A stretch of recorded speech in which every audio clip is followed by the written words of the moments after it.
Here's the reason why we need to care about this stuff, Nicole, is that we have some big picture stuff coming down the pike starting on January 21st. Mr. Bloomberg mentioned H5N1. That I'm really worried about. It's all over wild birds on the western part of the United States and going up in the north. It's getting into the poultry. We're seeing sporadic human cases, no human-to-human transmission yet, but that could happen. It's in the cattle, it's in the milk, and that's just the beginning. We have another major coronavirus likely brewing in Asia. We've had SARS in 2002, SARS-2, COVID-19 in 2019. And we know these viruses are jumping from bats to people thousands of times a year. But there's still more. We know that we have a big problem with mosquito-transmitted viruses all along the Gulf Coast, where I am here in Texas. So we're expecting dengue and possibly Zika virus coming back, or a Puche virus, maybe even yellow fever. And there's more. Then we have all this sharp rise in vaccine preventable diseases going up because of, in part, the anti-vaccine activism that's so prominent right now. We have a five-fold rise in pertussis cases, whooping cough over the last year, 15 measles outbreaks this year. We've got polio that's been in the wastewater in New York State. All that's going to come crashing down on January 21st on the Trump administration. We need a really, really good team to be able to handle this.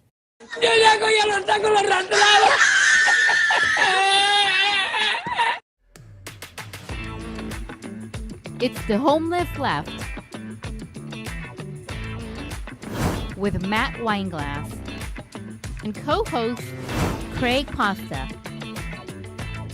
Episode 71, No One is Above the Law Except the Elite, with special guest CALEB MAUPIN.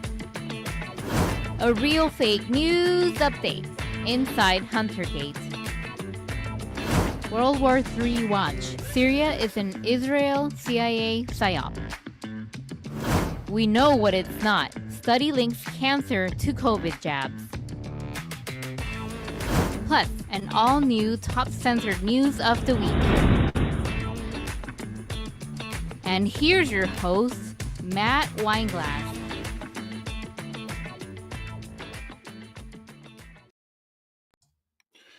Hello, everyone. Welcome to another episode of The Homeless Left. We got a great show planned for you today. Just getting situated here. We might have a little issue on StreamYard. We're trying to work out here, but we got a very packed, loaded show for you guys. So thanks for tuning in today. The Homeless Left coming to you guys every Thursday. We're on Rumble. We're on Twitter. We're multi-streaming today. We're going to be joined very soon by our co-host, Craig Pasta Jardula. Just wanted to give a shout out to the beginning of the opening. If you guys just saw the opening, that's Peter Hotez giving us a rundown of all the awesome new viruses he and his friends and Fauci, of course, they are working on right now. So they're ready to deliver us these great new viruses. We can't wait. We're so excited. Come Inauguration Day, we look forward to the next set of lockdowns and jabs. Today's show is called No One is Above the Law Except the Elite, of course. So we're going to be going through everything. Huntergate, Syria, and South Korea. We got the new mRNA study linking the jab to cancer. The healthcare CEO assassination. We got an update and new info that has emerged on that this morning. Plus, we're going to be joined by special guest CALEB MAUPIN. Also, get your questions, comments ready on Rumble. We'll be doing Talking Back later in the show. For those who are just joining us for the first time or regular to the channel, just a reminder, when you watch us here, we welcome you if you're feeling uneasy about the state of politics, our economy, our society over these last few years. Anyone who's feeling like their party has let them down, if you get a pushback just for asking questions, you no longer want to play the game of tribalism, the game of identity politics, red team versus blue team. You're sick and tired of the hate and division being sold by the media every single day because they're not journalists, they're propagandists, and they're telling us to punch down at each other, and you're tired of that, and you want to start punching up at them. Well, the Homeless Left is the place for you. Left is the place where we started. It's kind of our story, the Homeless Left. What's your story? Are you homeless right? Are you homeless middle, homeless down, homeless up, or homeless upside down even? We don't care. We're all homeless together. So we're going to take on the propaganda machine together, take on big tech, Big Pharma, all of the 3-letter government agencies. They're all seemingly out to get us. So, okay, without further ado, let's go ahead and bring in our co-host for today. You know him, you love him. He's been off the grid a little bit, but he's back now in the field, on the field, ready to do some serious, courageous work with us, coming to us live from the Sunshine State. Please welcome back to the show, Craig Pasta Jardula. What's going on, Matt? Feels How's it good going, to be man? back in the chair in front of the microphone. It's been a month almost. I think the last show I did was with you maybe a month ago. Who knows? I mean, it's just, life happens. Crazy things happen. I also want to just start off the show with sending our love to Cheese Slice. He's actually at the hospital today taking care of his family. It doesn't feel the same without him as well. So we love you, Cheese Slice, a.k.a. Jamie. Take care of your family. But thank you, Matt, for providing the space, the opportunity to just jump right back into the deep end and get the ball rolling, man. It's always fun working with you. You and Fiorella, it's amazing, and I wouldn't have it any other way to make my return from my 1-month hiatus with you, brother. Thank you. Yeah, no, it's great having you here, man. It feels like old times, and we're heading to this last month of this year. This has been an insane year. I'm glad we're able to work together, finishing this out strong before New Year's, and who knows what's going to happen come January. But we're doing the dirty work. We're doing the hard stuff for you guys out there. Again, I think we're having some issues right now with StreamYard, but I think you might have a connection issue too, where you're coming from. So we might have a double issue going on right now. We got to figure this out. But I think you're kind of freezing up a little bit. Can you hear me good? Are you good with me? I'm fine. I haven't seen, I got frozen up a little bit. It does seem like the internet is a little wonky here.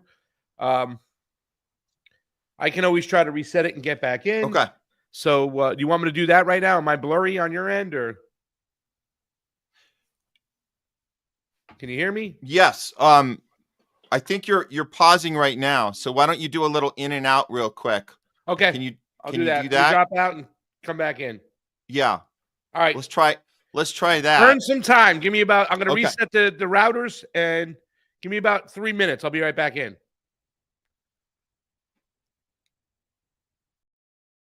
Okay. Great. Well, we'll be back with Craig in a moment. Actually, you know what we're going to do here while he's resetting? A lot of you guys know we love to start the show with our top censored news. So I think we might just get that going right now. And then Craig should be back with us to cover top censored news with us in a moment here. So let me go ahead and grab that. Please bear with us, guys, on this Thursday, dealing with tech issues on both sides of the coast here in LA and out in Florida. So we're working it out and getting the good stuff to you guys here momentarily. So yeah, let's go ahead. I think we should be good for top censor news. So I'm going to go ahead and start that, and then we'll bring Craig Pasta back in a moment. Okay, let's go ahead and do. It's time for top censored news. Uncanceled Comedy Collective presents top censored news of the week. Coming in at number 3. Women's volleyball team players forfeit semifinals match in protest over trans athlete ending season. After the Boise State Broncos women's volleyball team defeated Utah State in the first round of the Mountain West Conference tournament, it was faced with an impossible decision. The Broncos had to either play against San Jose State, a team with trans-identifying biological male player, Blair Fleming, or forfeit the NCAA tournament. The team chose the latter. I feel like it was kind of a lose-lose situation, one of the players, Caitlin Van Kirk, told Outkick. And in the end, I guess we all had to come to terms with the idea that this is bigger than ourselves and a championship has to be given up for this fight. Of course, many major outlets like USA Today Sports purposely misreported the story, claiming the volleyball team had been turned into political pawns. Boise State sacrificed its volleyball team to the bloodlust of a group of people who had turned anti-trans activism into a religion. He goes on to say, I don't know how they actually felt about the prospect of playing San Jose State or the player in question, because none of them have addressed it publicly, which is a lie. Really? Are you certain about it? Why don't you pick up a phone and call them and ask them yourselves? Or is that too much actual journalism for you to do? Or maybe it would go against the predetermined story your donors wanted you to write, which is that female athletes must be naturally anti-trans. At number 2, United Healthcare CEO Brian Thompson was receiving threats regarding lack of coverage before he was shot dead in broad daylight. Brian Thompson, the CEO of United Healthcare, was shot dead on Wednesday in Midtown Manhattan in broad daylight, police confirmed in a press conference yesterday. A man wearing a mask approached and fired him repeatedly, police said. They believe Thompson was targeted in the attack, adding it doesn't appear to be a random act of violence. Thompson led the country's largest private health insurer, which has a history of controversially rejecting more customers' claims than any other insurance company at 32% rejection rate. The company is currently facing a Department of Justice antitrust investigation. Yes, there have been some threats, Thompson's wife told NBC. Basically, I don't know. A lack of coverage. I don't know details. Likely referring to insurance coverage. According to ABC News, the shooter wrote, "Deny, defend, depose" on the shell casings left at the scene. The words echo the name of a book about how insurers won't play claims. Brian Thompson's death, although tragic, might serve as a symbol of karma to the 68,000 Americans who need multimillionaires. And coming in at number 1, new study urges immediate halt to COVID-19 mRNA injections over alarming levels of DNA contamination. Researchers find DNA contamination in COVID-19 mRNA injections exceeding regulatory limits by over 300%, confirming findings from earlier studies. After the peer-reviewed study released on Tuesday in the Journal of Science Public Health Policy and the Law calls for an immediate global moratorium on COVID-19 mRNA injections can be heard more than ever before. Scientists have identified large In addition to SV40 enhancers, the concerning risky T7 promoter is also present in Pfizer vaccines. We call for immediate halt of all RNA-based biologicals. This should enrage everyone, says podcaster Dore, but most will keep ignoring news like this, just like they ignore news of millions of excess deaths attributed to the COVID vax, and the fact that the virus was never deadly or dangerous to most people, especially young, healthy people. We've been scammed in the most unimaginably horrific way possible, and yet most continue to be silent. Fortunately, we're here to bring you top censored news of the week.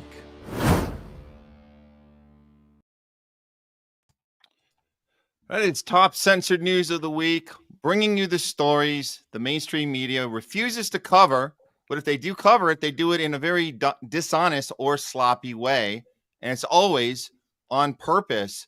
We're going to get into some of these stories. First of all, I just want to say, I know we're having some issues here with the streaming.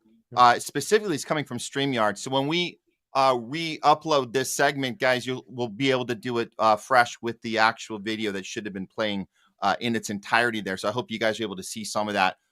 Craig, how are things going on your end on that side? Were you able to see some of the stories there?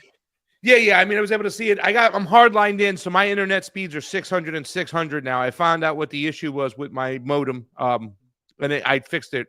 I think that you're having little issues on your side. However, I'm looking at the Rumble, and it looks pretty decent right now on our end from both of us. So what I think is going to happen moving forward today is we're going to be sharp when we're talking.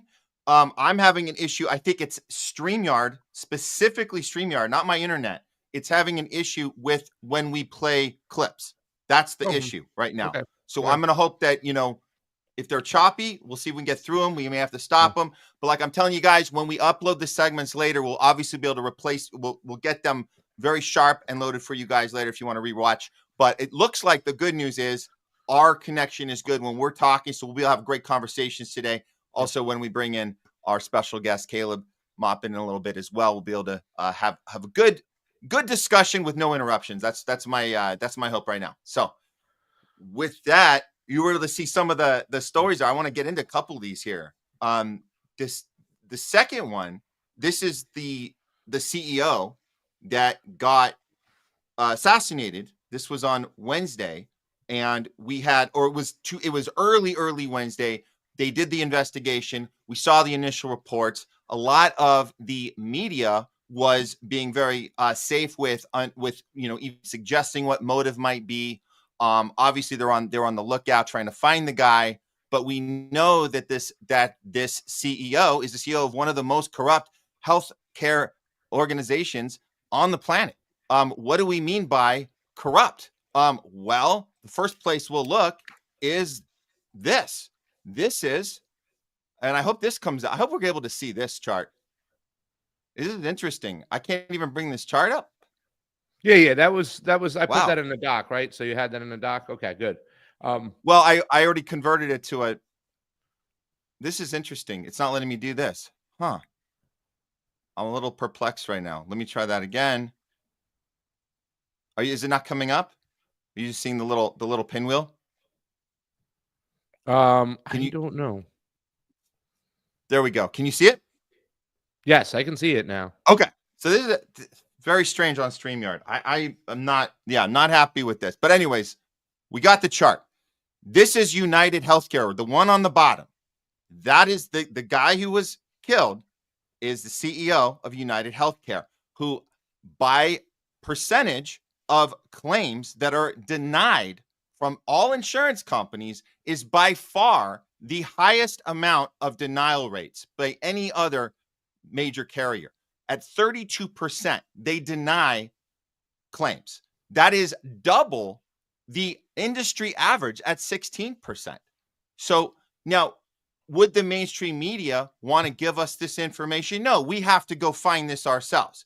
They're going to play it real safe and say, yes, it was clearly a targeted attack, but they're going to leave it open. It might have been something personal about, we hear all these stories about, wives and secret lovers and people going after each other, trying to make it unrelated to the industry that the guy is in charge of. And what we know is 68,000 Americans die because of a failed healthcare system every year, which a guy like this is responsible for. So is it irresponsible then? I'm kind of asking this, Craig, as a rhetorical question, but is it irresponsible for the media not to add that part into the story because it might be, I don't know, validating in some way the fact that we should have expected something like this to happen to somebody that controls so many lives, so they don't want to mention it? Who are they protecting by not mentioning it? I guess that's my concern. We about know this who they're protecting. They're protecting their benefactors, right? Their donors. I mean, at the end of the day, and this is what I love when you see a lot of people watching Fox, and you mentioned Jimmy Dore in part of the whole thing when he made a situation and when he talked about people being upset. But mainly when you talk about the mainstream media and what they're doing, they're late to the game, right? And they're late to the game on purpose because they are funded by Pfizer, Moderna. I have down here in my notes, and there's a lot that's going on. Big Pharma is still running ads nonstop. If you ever watch a football game on a Sunday, forget about it. You know what I'm saying? Now you can get your COVID and your flu shot together, says Travis Kelce, and he's got the Band-Aids there and whatnot. So they're still running ads like crazy. But in addition to that, the media is mainly funded by Big Pharma, right? Like they have brought to you by Pfizer.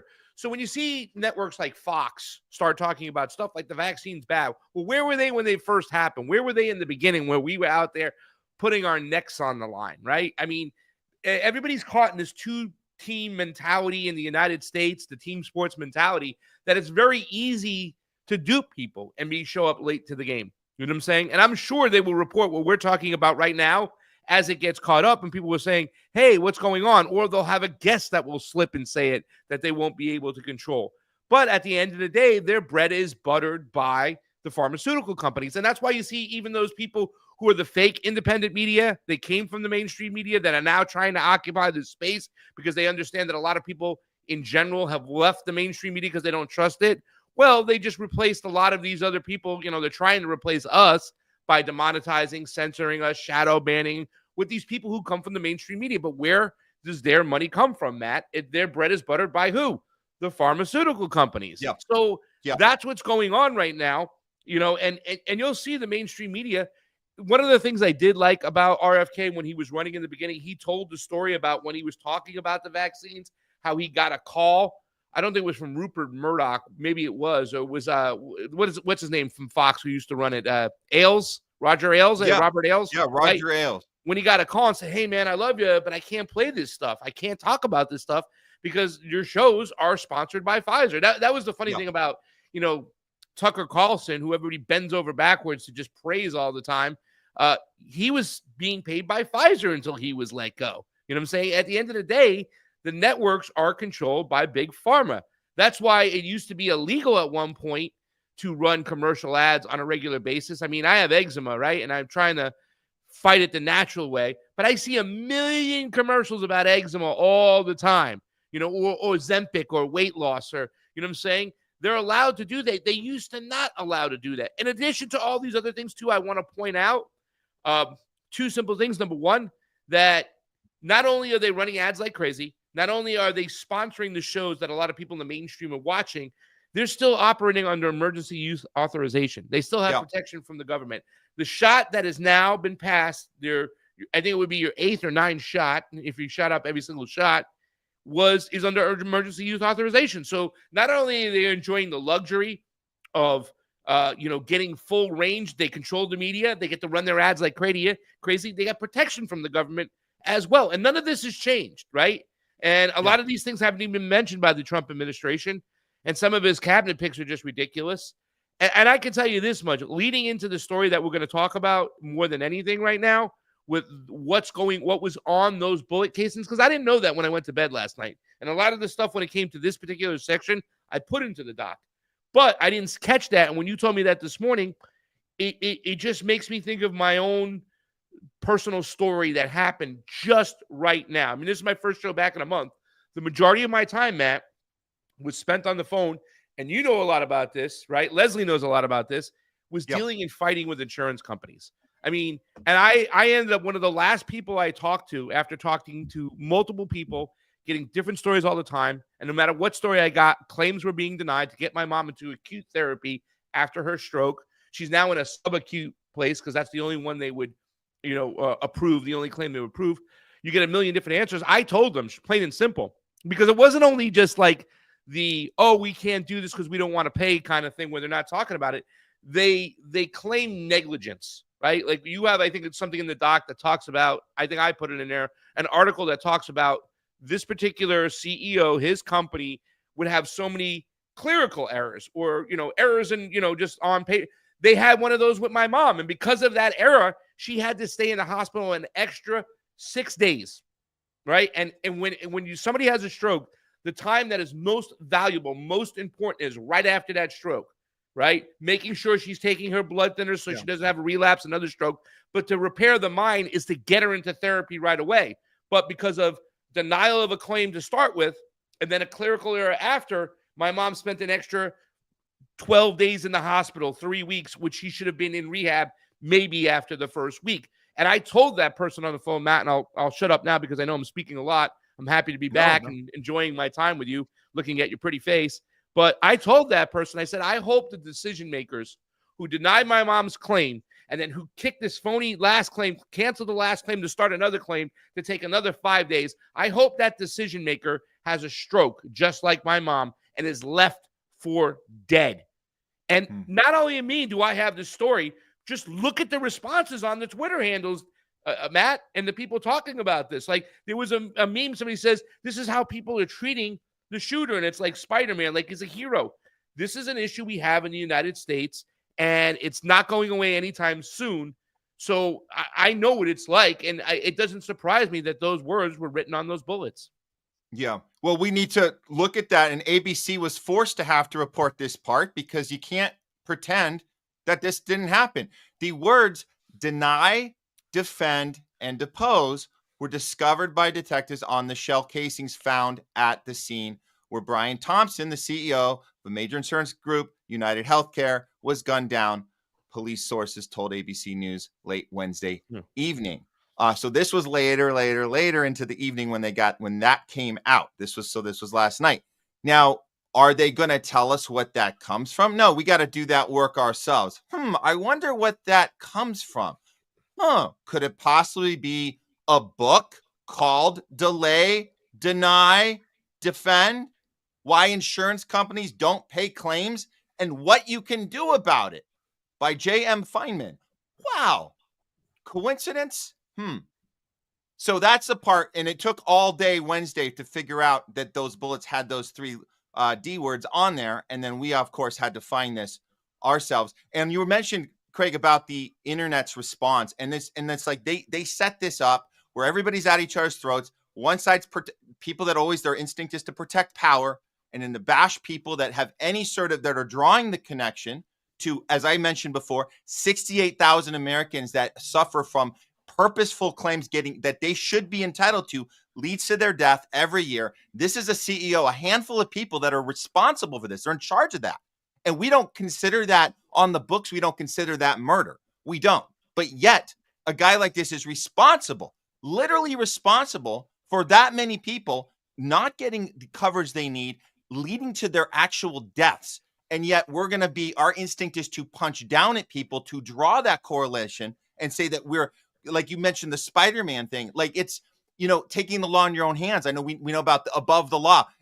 No one's above the law. Well, except maybe Batman, that old adage. But there's an idea that you have to somehow, in a vigilante way, take the law into your own hands. So I don't think it's about we're celebrating the guy. I think we're seeing there is maybe a karma factor that comes into play, or maybe an opportunity. Maybe this tragedy leads to an opportunity to have a larger conversation. So if you're on the side of defending this guy and telling people they are not allowed to draw this correlation because it's disrespectful to him and his family, well, then you need to stop protecting power and understand that you are squashing an opportunity that we need to take to have a larger conversation about the dysfunction of the healthcare system, and why even you, Craig, telling your personal story and that feeling you're feeling right now about what you want to do to these people that literally have your mom's life in their hands and could give a holy crap about it. Yeah. That's at some point is a tipping point for people, and they are going to take the law in their own hands. And that's why you see these three words on those bullet casings. Yep. So, and it's I would also like to interject, because I know we're not going to do the story today, but it's not just protecting power. They're protecting their own pockets. A lot of these people, they understand where their bread is buttered. And you're right, because of the right-left divide, the red team, blue team divide, people are just kind of automatically, if they're supposed to be on this side, right, they're going to protect power just because they're pushing back against somebody on the opposing side with a view. Just because it's the person on the opposing side, they're just naturally, prone to push back, and therefore they'll find themselves protecting the powerful. They'll find themselves protecting those that they used to hate. I mean, and nothing's more clear when it comes to the COVID-19 situation, where you saw people on the left who were in the streets marching for Medicare for all, and they knew who their number one enemy was. They knew it was the pharmaceutical lobby. But after, the vaccine was coming out and we had the COVID-19 situation, since Alex Jones was anti-vaccine, or these other people on the right were mostly anti-vaccine, they automatically, became pro-vaccine, Mm-hmm. And I will tell people out there and encourage them, as we get into this whole situation, when you talk to somebody who's going to be pushing for these vaccines, the first thing you should ask them, what's in it? What's in the vaccine? See what they say. They're literally pushing a product. They have no idea what is in it, right? So, I mean, this is what we're faced with, and this is what we're talking about. And I would also say, too, as well, when it comes to this whole situation, you do have people like Peter Hotez out there who are pushing for more of the vaccines and what's going on. I mean, everything is tied together. This particular CEO, he's working on the same team as Peter Hotez. This particular CEO, when he took over, and he took over right after COVID, was known for upping the denial of claims, using AI to look and scout whatnot and make these decisions and stuff. And they do make it hard, Matt. I would get on the phone. I would try to get a representative that would know something. I'd be speaking to somebody in Bangladesh, right? And it was just an automatic no matter what. And I went to floor after floor after floor in the hospital, because there's caseworkers on each floor, and they would roll their eyes when they would hear, oh, Humana Advantage Plan? No, they should call it a disadvantage plan. But this is what we're faced with. This is what we're looking into. And to see so many of the people, right, like the Cranstonsteins, and I forgot his name, Encore Report, whatever, all those guys, this is terrible that people are praising this. No, shut the F up. The insurance companies are liable and responsible for so many deaths in this country right here, right now, simply because they said, no, we're not going to give you the treatment they want.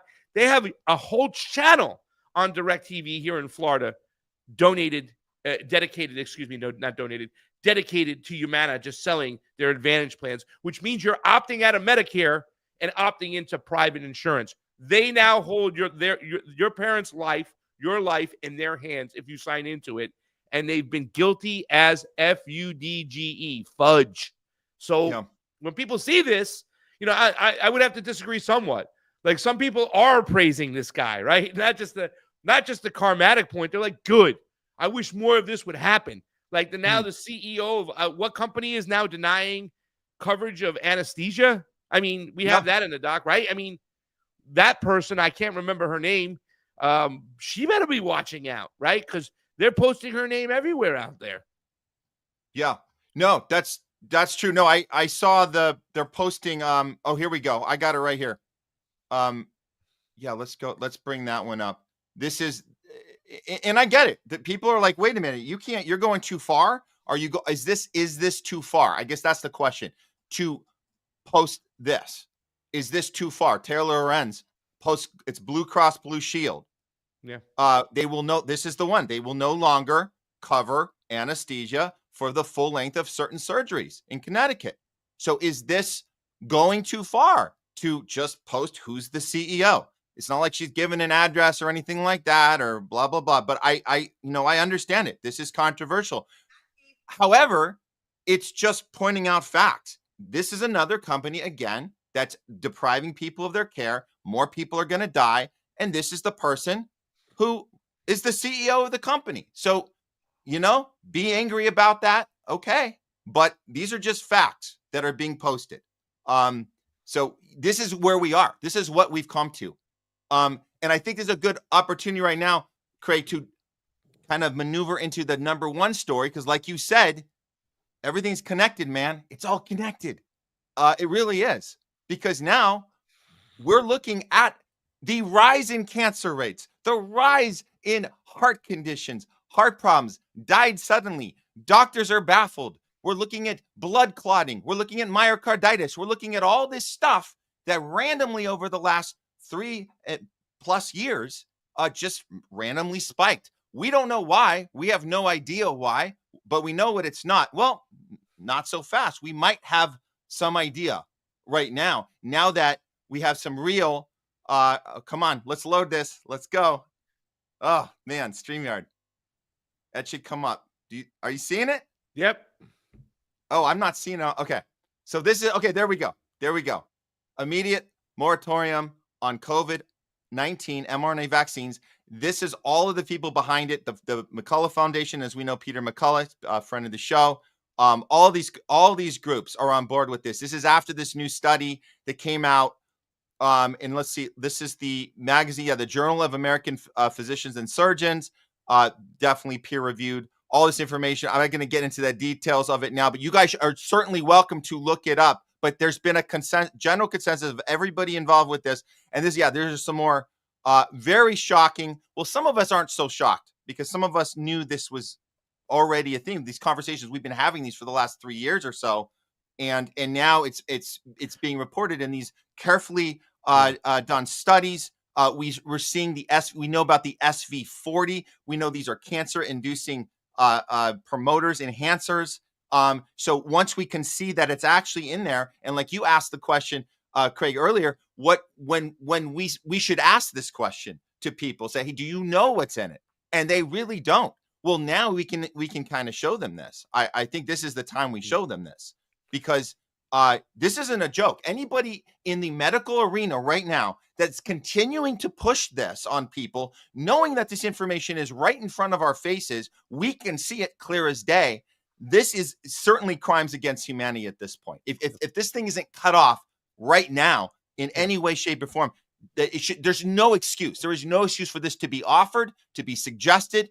No doctor in this country and anywhere in the globe right now should be asking patients, have you gotten your new COVID shot? That should not be a thing. And if you're doing that now, you are intentionally bringing what I would say crimes against humanity. That's where I'm at right now. And we've known this the whole time, but at this point, you can't ignore it. It's right in your face. And it's still going on, even in like states like Florida. Like literally when I go to check in to my mom's rehab facility, they ask me 6 questions about COVID.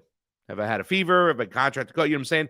Like I had to sign a do not consent. Like the first night I got into the hospital, my mom's first night, I said, don't you dare put any vaccines in my mom's body. Don't you dare give her remdesivir. Don't you dare try to put her on a ventilator. I am the power of attorney. Here are the paperwork. Do not do anything without me and my sister's consent. We get her over to rehab 3 weeks later. When I walk in there, same thing. They did a COVID test immediately. I'm like, what do you want to check her blood pressure or this and that? No, they had to get the COVID test out there first. And I said, we do not consent to any flu shots, COVID shots, vaccine shots, none of that stuff. We are the power of attorneys. Don't you do a damn thing to my mother without my permission. This is going on. And we're in Florida, guys, right? Florida was supposed to be the beacon where on that list, you saw the Florida Surgeon General, who once he came along, then DeSantis got in line with all, this was politically expedient for me if I go and switch and push against everybody else. Yeah, then I'll go along with it, right? Like, because before that, he was encouraging people to get the shot. So, I mean, this stuff is still going on. It's not going to stop. And you're right. Like, this is the problem I have, Matt. Remember when we were just in Chicago at the DNC, right? And Max Blumenthal went in with Wyatt. We did our own thing that day because they were going in there. Max Blumenthal is able to see somebody, know what that person's guilty of, and start questioning that person on that. To me, it's just a blur right now because it's just like business as usual. Like they got away with it. They lied. You know what I'm saying? And by the time anybody's held to account, they'll be moving on. They constantly, when you catch up, and it's like what I was taught about one of my first election integrity. What do you call those? Mentors.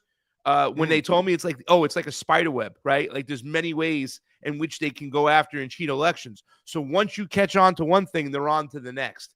And then nobody's held accountable because they're just constantly moving on.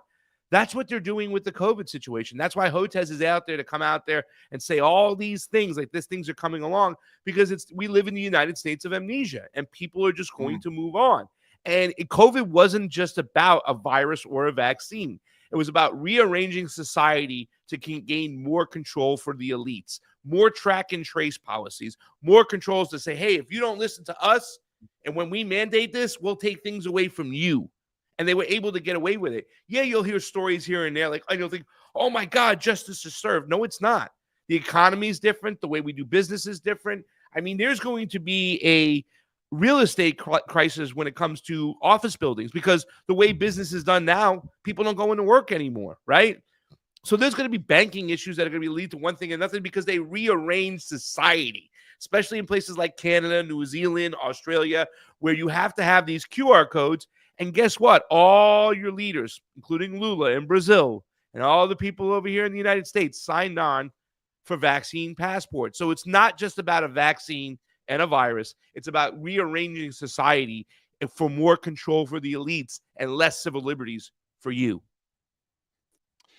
Well, that should do it for top censored news of the week. Sorry. That was my key. All right, I'm here. If you guys just joining us, coming in late, or you've been here today for the show this afternoon, I'm here with co-host Craig Pasta Jardula. We're doing it from coast to coast today. Great packed show today, guys. A lot more content coming up. I think we might be ready to introduce our special guest today. Special. Well, we'll say yes. No, he's very special. Very special. Come on now. Don't shortchange it.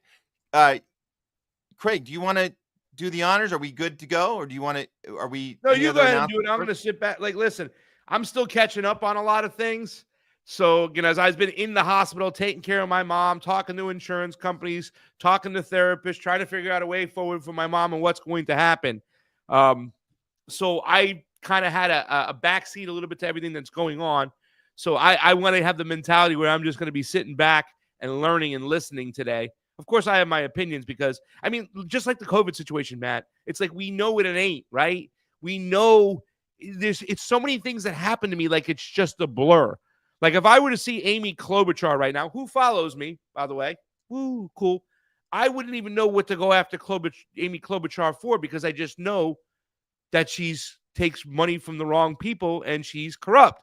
Same thing with the healthcare industry and the people who run it in the media.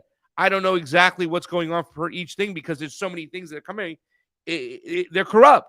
So I'm going to have the mentality of sitting back, listening, and learning today. So I would love it if you would introduce, because I've introduced this clown so many times before, and I only call him a clown because he's a good friend and I love the dude. So you go ahead and do it. No, we're absolutely. Well, I'll take it. I'll take it from here, Craig. And what an opportunity it is today. Yes, we are very, very happy today to introduce our next guest. He is a journalist, political analyst with the Center for Political Innovation. He's an innovationist and American patriot.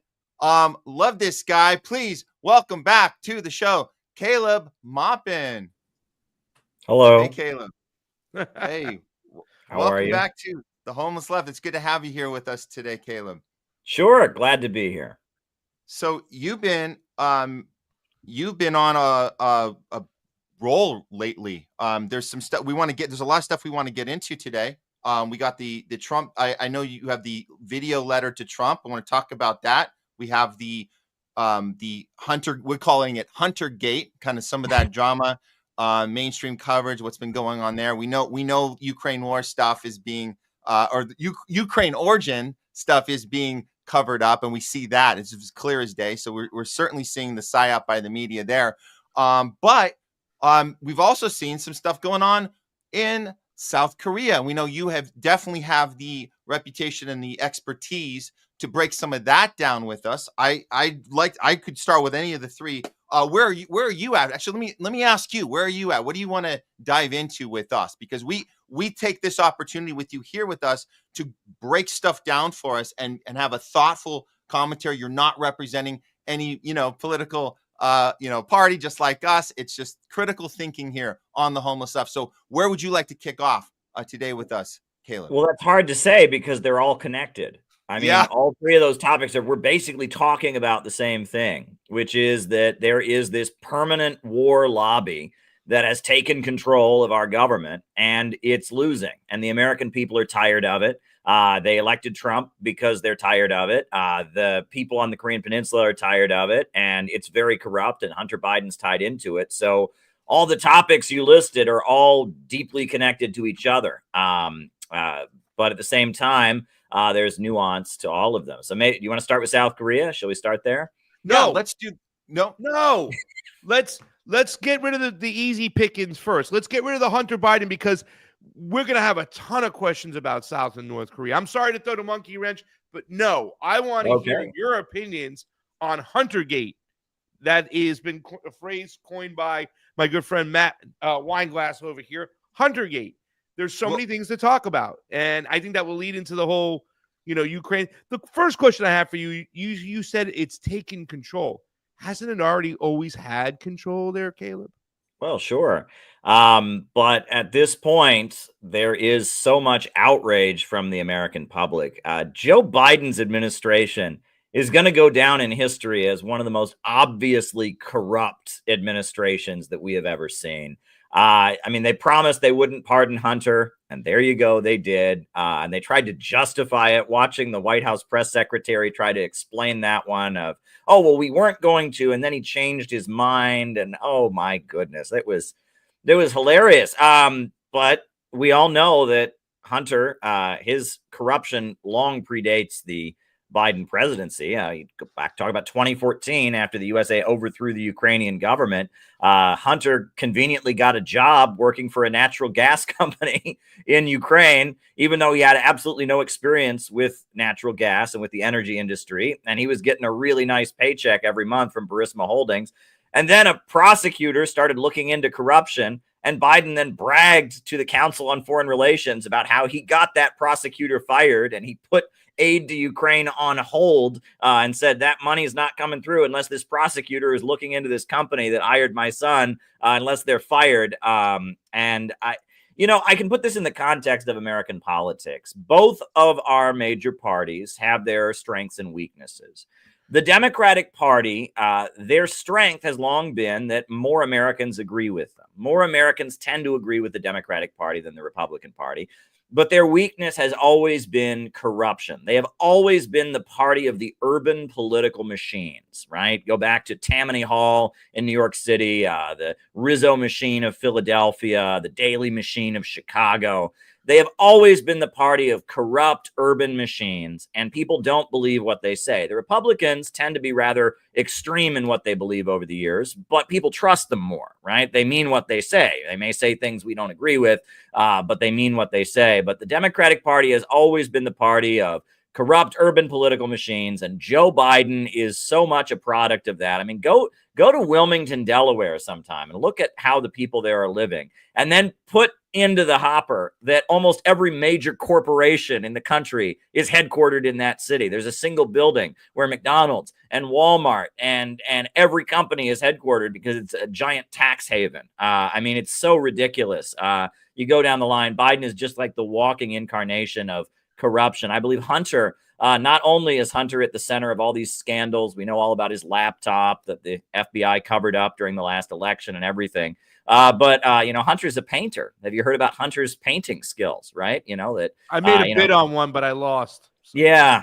I mean, Hunter, the son of the president of the United States, is just a really good painter, and people have been paying $500,000, for these paintings that he does. I mean, it's just so obvious. For a while I found a recording of one of the rare interviews of Al Capone, and I put that next to the voice of a Hunter Biden, and it just sounded completely perfect. I mean, Hunter Biden is just everything that the American people are disgusted by with the political establishment. So, yeah, that's my reaction to that whole thing. And can I make a statement though, Caleb? And I want you to first of all, I think that right now, coming out of this whole situation, look, and I know a lot of people when they saw you make the video about Donald Trump and your banner and whatnot, and I've been to a symposium. I've covered a symposium. And this is a lane that you occupy that a lot of people wouldn't take.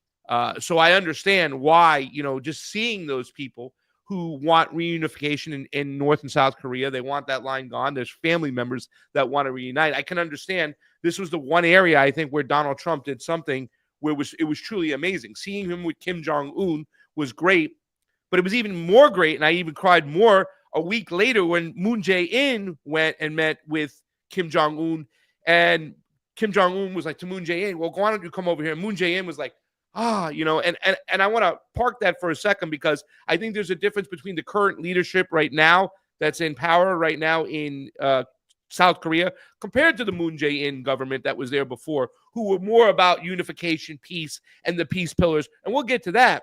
But the thing about it is that I think that we cannot forget sometimes, and I think now it's time, it's all on the table, where I'll be pushing a lot of my leftist friends like yourself, where we have to recognize that they're one and the same. There is no difference between the Republican and Democrat. There's an appearance of difference when it comes to culture wars and certain things, but they take turns playing the bad guys. And I know another area in which you occupied, and you were so good out of the gate of it, where you educated me on it, was one of the first things. And then I went deep diving into the situation with what was going on in the Donbass. I saw you lead a protest in the streets about what was going on in the Donbass and how they were being attacked and bombed, and it was ethnic Russians. But the thing we can't forget is that Donald Trump set the table for this war. There were record contracts from the Pentagon in which the Trump administration gave the Kiev regime, which was mainly infested with Nazis, to go and bomb those people there. So that's why I don't kind of play into the whole thing that he'll end this whole war and whatnot. And when you talk about Hunter Joe Biden, right, which is also connected right here, isn't Joe Biden the real criminal here? Caleb, it's really not Hunter Biden. Hunter Biden was doing things at the behest. He was the front man for his father. So I really don't even care so much that he gets pardoned. I mean, I do care because his father wrote the crime bill, and the same crimes that Hunter committed, Joe Biden threw in jail for a lot longer times that were black and brown in the United States, and he didn't give a damn, and none of them got clemency or a pardon. But this is about mostly Joe Biden being the man who's guilty right now, who were taking the Fugazi contracts, who were carpet bombing with Nancy Pelosi's son, Mitt Romney's son, John Kerry's godson, or whoever it was. He wasn't the only one. I mean, Paul Pelosi and stuff. Isn't Joe Biden the real criminal here? And also leading into that, aren't these parties, Trump and Biden, one and the same? Go ahead, buddy. Well, there's a lot for me to respond to there. Sorry. I guess as far as Biden being the real criminal, absolutely he is. I mean, we know who the big guy was in all of those communications, and it was because Biden was first vice president and then president that Hunter Biden had all the access to make all the corrupt deals that he made. So there you go. I mean, that's the issue. But as president, he can pardon himself, which it looks like Trump will be doing soon when he takes office. He'll be pardoning himself for the the legal rigmarole they put him through in New York and in other states. As far as both parties being the same, the way I see it is that it's not a matter of good guys and bad guys, right? It's not a matter of there's the good team and they wear red and the bad team, they wear blue. It's a fact that whenever you see an opening, you should go for it, right? And I am obviously very disgusted with Marco Rubio being appointed into the government. I mean, there's nobody I could disagree with more. But the fact that Tulsi Gabbard, despite the fact I strongly disagree with her about Israel, the stuff she says about Ukraine, some of the stuff she says about many issues, including Syria, I think is really great. And I think we'd be better off with her being the director of national intelligence. And this new guy, Kash Patel, having him, in control of the FBI, I think that would be a great thing because I see what the FBI has done to the Uhuru movement, right? And, I'm headed down to Florida in a couple of weeks for the sentencing of Chairman O'Malley and Jesse Neville and Penny Hess, the Uhuru Three. So to have a guy who's on record kind of calling to restrain and restrict the FBI, running the FBI, I think that might be a good thing. And I don't want to admit defeat. I don't want to just give up, right, and reduce myself to just kind of standing on the sidelines and complaining about it all. I do want to try to get in the game to some degree or other and push anything we can do to hold off the new world war, the danger of a new world war and World War III, and to stop the march toward a low-wage police state. And, something good happened on the Korean Peninsula when Trump was president. And this current president, Yoon, who is not long for the office, he's in a load of trouble for that martial law thing he pulled. That's Biden's man. And what Yoon spent his administration doing was trying to undo everything that Trump and his predecessor Moon Jae-in did on the Korean Peninsula.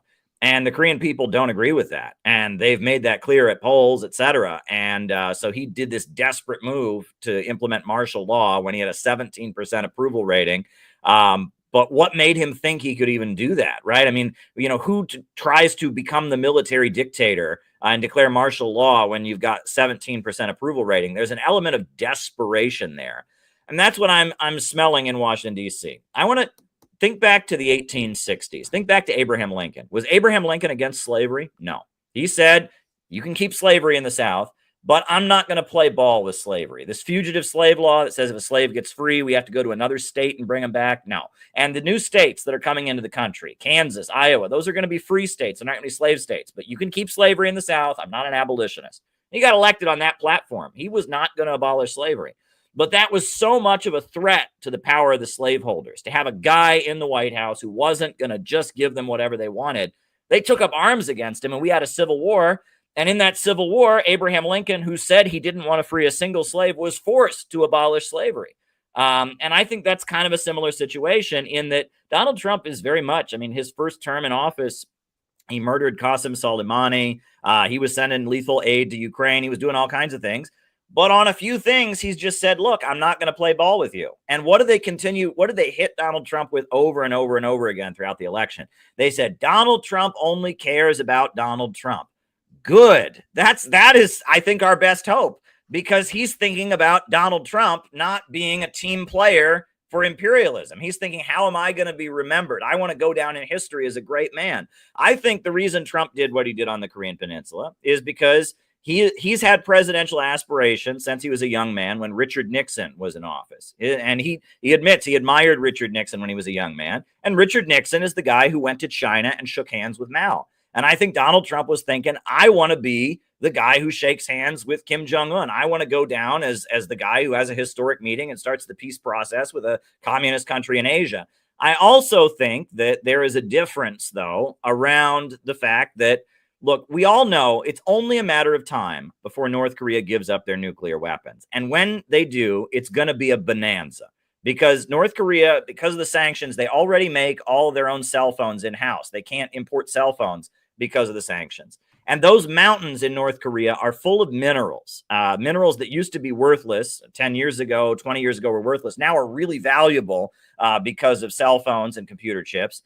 Most people in North Korea can speak at least 2 languages. And when North Korea is able to join the world economy, there's going to be a huge amount of money to be made. And one of Trump's biggest supporters in going there was legendary investor Jim Rogers. And Jim Rogers said, look, I could make loads of money in North Korea, but I can't. And I would like to invest in North Korea. And I think Trump is thinking, look, if there's going to be a huge amount of money made when North Korea gives up their nuclear weapons, let's be in on making the deal so that America gets some of the money.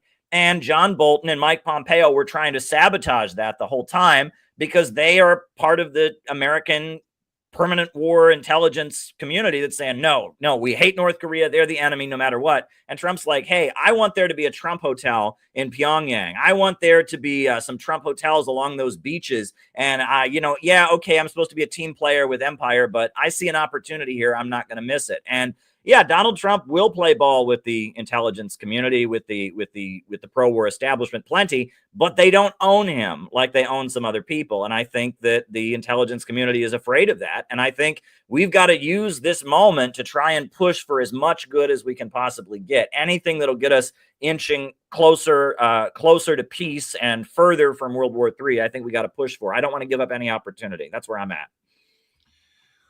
Well, I think you make some good optimistic assertions about Trump's stance with taking on imperialism. I understand the comparisons to Nixon, having these dialogues, across the globe.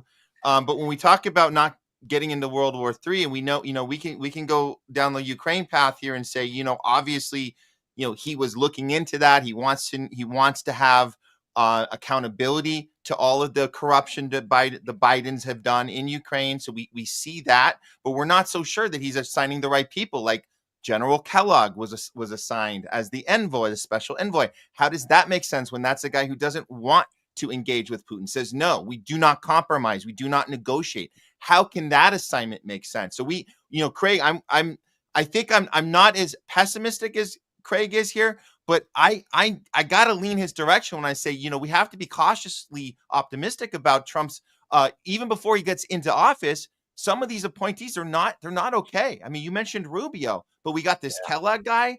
And then we haven't even mentioned Israel Gaza. And I gotta bring this up here, Caleb, because look, I saw your video is awesome. I get it. It's a plea. Please, Mr. Trump, do the thing that you campaigned on. And I think that's how politics is supposed to work. We have to challenge the people that we elect, especially the people we give money and vote to and get them in there. They have to do these things. So I appreciate your plea to him. Do the thing you campaigned on. But what do you say to this tweet coming up here? And this is so he's bringing up the hostage. He's saying this is a threat. Donald Trump, post this. Everybody is talking about the hostages who are being held so violently, inhumanely, and against the will of the entire world in the Middle East, but it's all talk and no action. Please let this truth serve to represent that if the hostages are not released prior to January 20th, 2025, the date that I proudly assume office as president of the United States, there will be all hell to pay in the Middle East. And for those in charge who perpetrated these atrocities against humanity, those responsible will be hit harder than anybody has been hit in the long and storied history of the U.S. of America. Release the hostages now. I can't understand how anyone can interpret this as anything other than a threat. How can something like this lead towards peace and not nuclear annihilation or escalating, at the minimally escalating our war presence around the globe? Please explain this to us, Caleb. Well, I'll tell you how I see this tweet. This is a tweet this is Donald Trump basically inviting Hamas to do him a huge political favor and give him a Ronald Reagan inauguration day. That's basically what he's saying. He's saying, Hamas, make my day and give me a huge political favor. And release them the very day that I take office. That's what it is. And that we know neocons and conservatives are reenacting the Reagan presidency in their head, constantly. And they're thinking about, Reagan was such a tough guy. The Iran hostages were released on the very morning he got elected because they were so afraid of him. And Trump is saying to Hamas, if you do that for me, you're gold. And that's your opportunity. You can give me a big boost. Make it so the day I take office, they release the hostages. That's Trump offering that. And we know now about the October surprise and what went on and how Reagan's campaign was basically in touch with the Iranians and said, don't release the hostages until I take office. That'll make me look good. Right. And I think there's some attempt, some hope that Hamas might boost Trump in that way. And that's what I see that as. I gotta say this much. Matt, did you have something to follow up there? No, go for it. Go ahead. I have to say this much, that I get it too as well. I want to point out, disclaimer, that I still think that, when people start talking, especially now when my libertarian friends who are, so against Donald Trump, and now they've completely capitulated to him, even though they had a candidate who was an anti-Zionist, who wasn't for government mandates, and they wanted to twist everything. I mean, they did it for their own benefit, their own pocket. I mean, they're the definition of grifters, right? Really, to tell you the truth. And I think they did a lot of good for Caleb's cause, as far as being a communist more than being a libertarian. Like, you know what I'm saying? They just prove they're not even libertarians. They're a libertarian wing, the libertarian caucus of the Republican Party. They're Republicans. End of story. So I just want to point out that really quickly, that when it comes to what Caleb is advocating for, I think it was Donald Trump's best area, best avenue. His best accomplishment was when we had a lot of people on the left going, how dare you go sit down with Kim Jong-un? You know what I'm saying? They liked when he was going, Rocket Man, you have a button, but my button's bigger. They liked that. But as soon as Donald Trump went over there, they'd be like, oh my God, what are you doing? What's going on? And that, to me, was an example of how we should be doing business on a foreign policy level. We need to compromise, right? We need to sit down and talk to these people. We don't need to sit there and threaten them. So I think it is great. However, there's too many things, and this is the quagmire we're stuck in here, Caleb, is the fact that I do believe Donald Trump wanted to do business in Korea, because there was manufacturing that could be had there. There were those minerals you talked about years ago that weren't worth anything then, but are worth so much now, even worth more than what's in gold and stuff. So there were so many opportunities. But you look what Nixon did. Nixon was a globalist, and he sent Kissinger over there to do business because he wanted to plug in China to our economy to make our goods, whatnot. And that's also, remember where Kissinger, who he catered to, who he taught, who he made, was Klaus Schwab, right? You know what I'm saying? Like, Klaus Schwab was Kissinger's, protege. So when I see these situations, I get so nervous. I'm like, we got to be careful about what they're really wanting us to do. And it is a quagmire, because how do we take these messages when a politician does something good, even though their motives might be different and they're not, showing their motives up front? It might be different than what they're saying. I mean, they're the politicians. They lie all the time. How do we take these messages when Donald Trump does something good and we carry it along? It's been a quagmire of mine to figure it out. RFK, a deeply committed Zionist, right? Like everybody else in Donald Trump's cabinet, which is something we have to notice. They're deeply committed Zionists. You talked about Rubio, but I think his attorney general, Hesketh, was replaced by now Ron DeSantis, deeply committed Zionist. And you can't be against censorship when you're a deeply committed Zionist, when the guy has anti-BDS laws over here, right? That you can't even do that, and he wants to shut down these protests. You don't see a lot of protests in Florida because the laws are in place. They can shut them down and start arresting people like that. So the quagmire is, number one, we have to recognize that if they are promoting these deeply committed Zionists, which, by the way, breaking news, not so breaking news, but in case you don't know, the Zionists are the globalists. They're one in the same.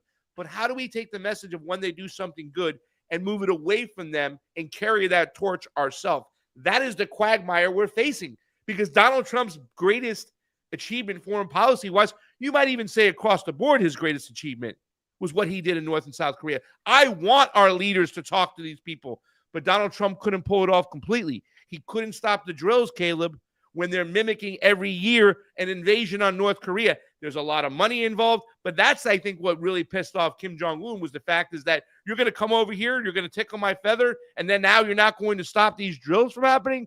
It's a quagmire. I agree. Well, the question of Israel and Palestine is going to hang over the Trump presidency like crazy in a lot of different ways, because the reality is, while the Trump, on the stage at the Trump rallies, there's universal support for Israel. That's not true among Trump supporters. And I mean, look at the comments on any Alex Jones video. Look at Candace Owens. Look at even some of the stuff that Vivek Ramaswamy has said. A lot of people in the Trump camp are not big fans of Israel and don't think Israel is doing a great job, and that there is this weird kind of double think. I would say there's a lot more criticism of Israel among Trump supporters than we are even aware of. But the little bit that we're aware of, it trickles through, and we see it. And the other thing is, I don't know if you saw the mayor of Hamtramck, the Muslim American mayor who endorsed Trump, and he said, "I think Trump is more likely to make peace in Gaza than Biden is, and then Kamala Harris is." And also the fact that the Muslim American community largely did not vote for Kamala Harris, right? Because that's the Democrats' line, is that they'll repeat exactly what Trump says on Israel and Palestine. And then they say, look, you can vote for us or you can vote for Trump. And Trump is so awful, so vote for us. And this time the Muslim community in America didn't buy it. And in big numbers, the Council of American Islamic Relations, they've endorsed Jill Stein. And then on top of that, then a number of Muslims even voted for Trump.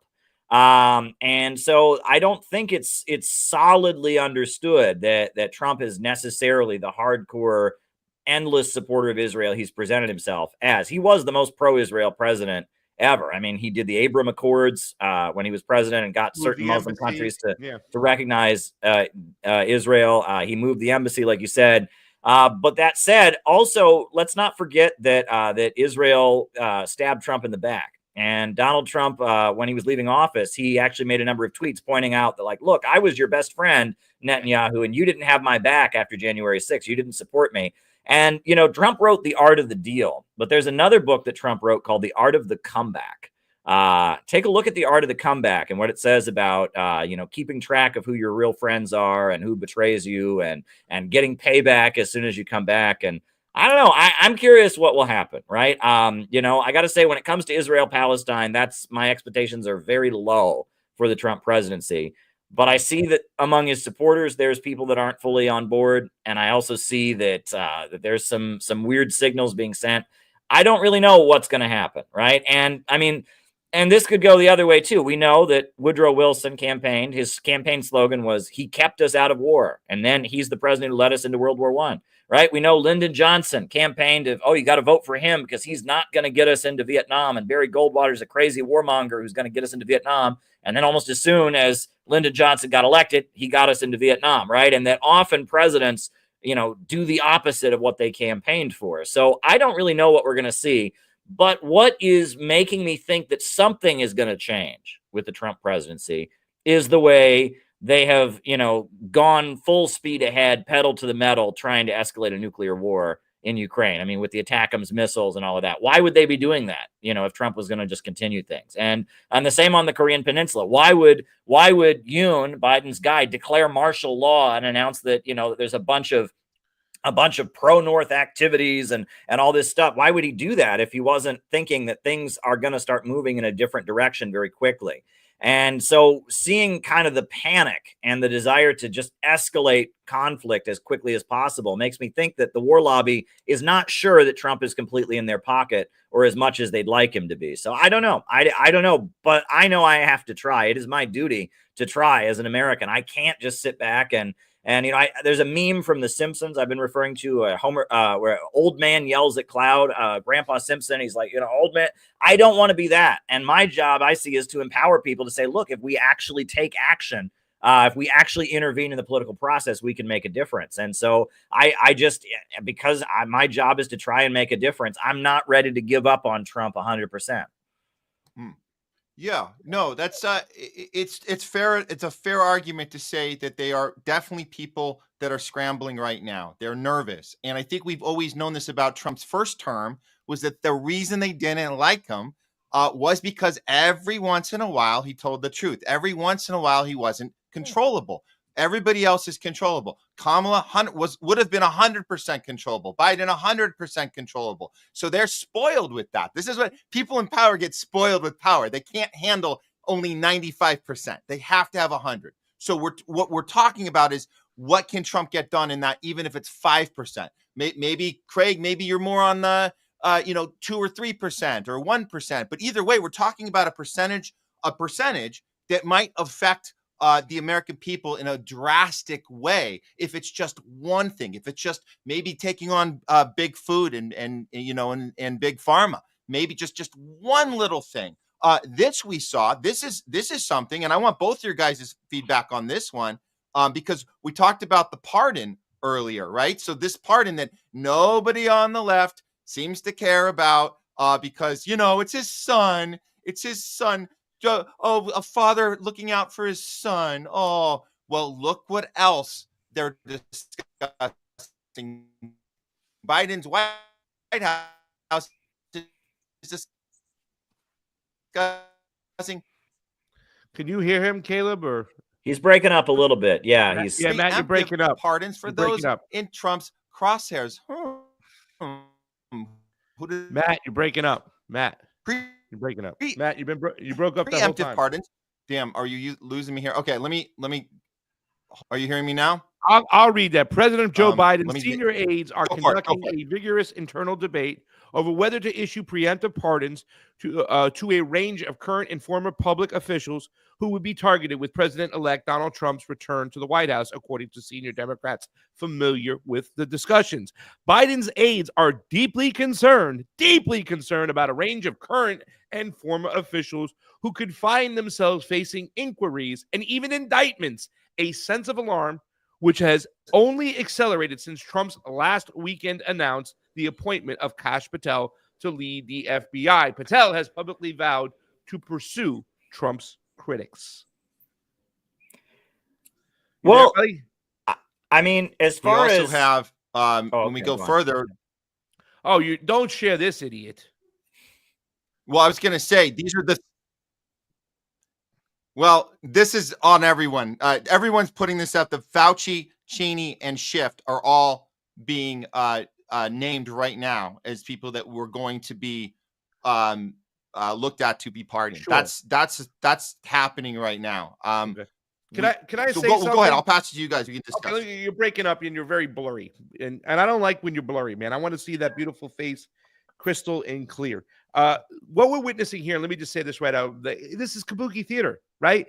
The social engineers, the ones who have been running this country, the ruling class, understand their audience, or I should say they understand their subjects. They know exactly how to move people and keep them in this right versus left, blue team versus red team paradigm, right? But at the end of the day, certain goals are achieved. And this is what we had talked about.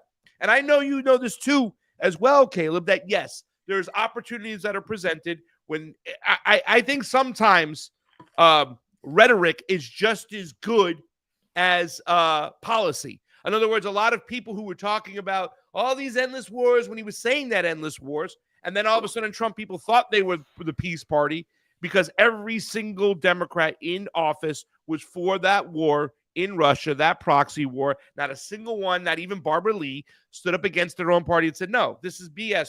This whole thing that you're painting on Vladimir Putin is BS. This was a proxy war that we pushed. Boris Johnson has just recently confirmed that we're waging a proxy war, Caleb, a proxy war. That's what we have to do. And we've done it, and we've let the Ukrainians fight with one hand tied behind their back. This is a proxy war. They've said this stuff, right? So sometimes I think the rhetoric is important, but we have to recognize what's going on. And I know for a fact, and I don't mean to deter the situation as we're talking about these particular pardons, because Kash Patel also just showed his whole ass, right? What did he say the number one issue we have to do out there is we have to find out a way to stand behind Israel 100%. Like your devotion to Israel, and I've said this from the get-go, you can't be America first if you're Israel first. It doesn't work that way. And you know as well as I do that they might distract you with this kabuki theater where the Democrats have been so outrageous over the years, right? Their LGBT kind of implementing into the schools, young children's mentality and ideology was a bridge too far for many Democrats back in the days to say, wait, I can't deal with this. Wait a second. I was protecting gay people to be gay adults, not push this in our school. They seem so absurd that you would look at Donald Trump and you would actually say he's the lesser of two evils. But their objective and everybody they're hiring and everybody he's appointing looks at another war, right? And he might be going, oh, I'll end the Ukraine situation on day one. Well, we know, and we've been paying attention to what's been going on the front lines. Since this war started, Ukraine never had a chance. And it's been long but over. And they're just trying to get the last pieces of pennies and dollars for their pyramid scheme, their embezzlement to get to their people right now. They're trying to push that through. People didn't pay attention to FTX when they were sending money back to politicians here in America by taking crypto and turning it around. We have to be concerned about where they are taking us, where the Trump administration is taking us. And everybody he has appointed or hired is a deeply committed Zionist with eyes pointing towards Iran and a war with Iran. And that needs to be the number one issue that we put on the table, that's what we want to stop moving forward. Go ahead, Caleb. Well, I have said, and sometimes I feel a little bit like a fool saying this because it may just be the most pointless, ridiculous long shot ever. But if things are going to get better between the USA and Iran, what has to happen is Donald Trump has to apologize for murdering Qasem Soleimani.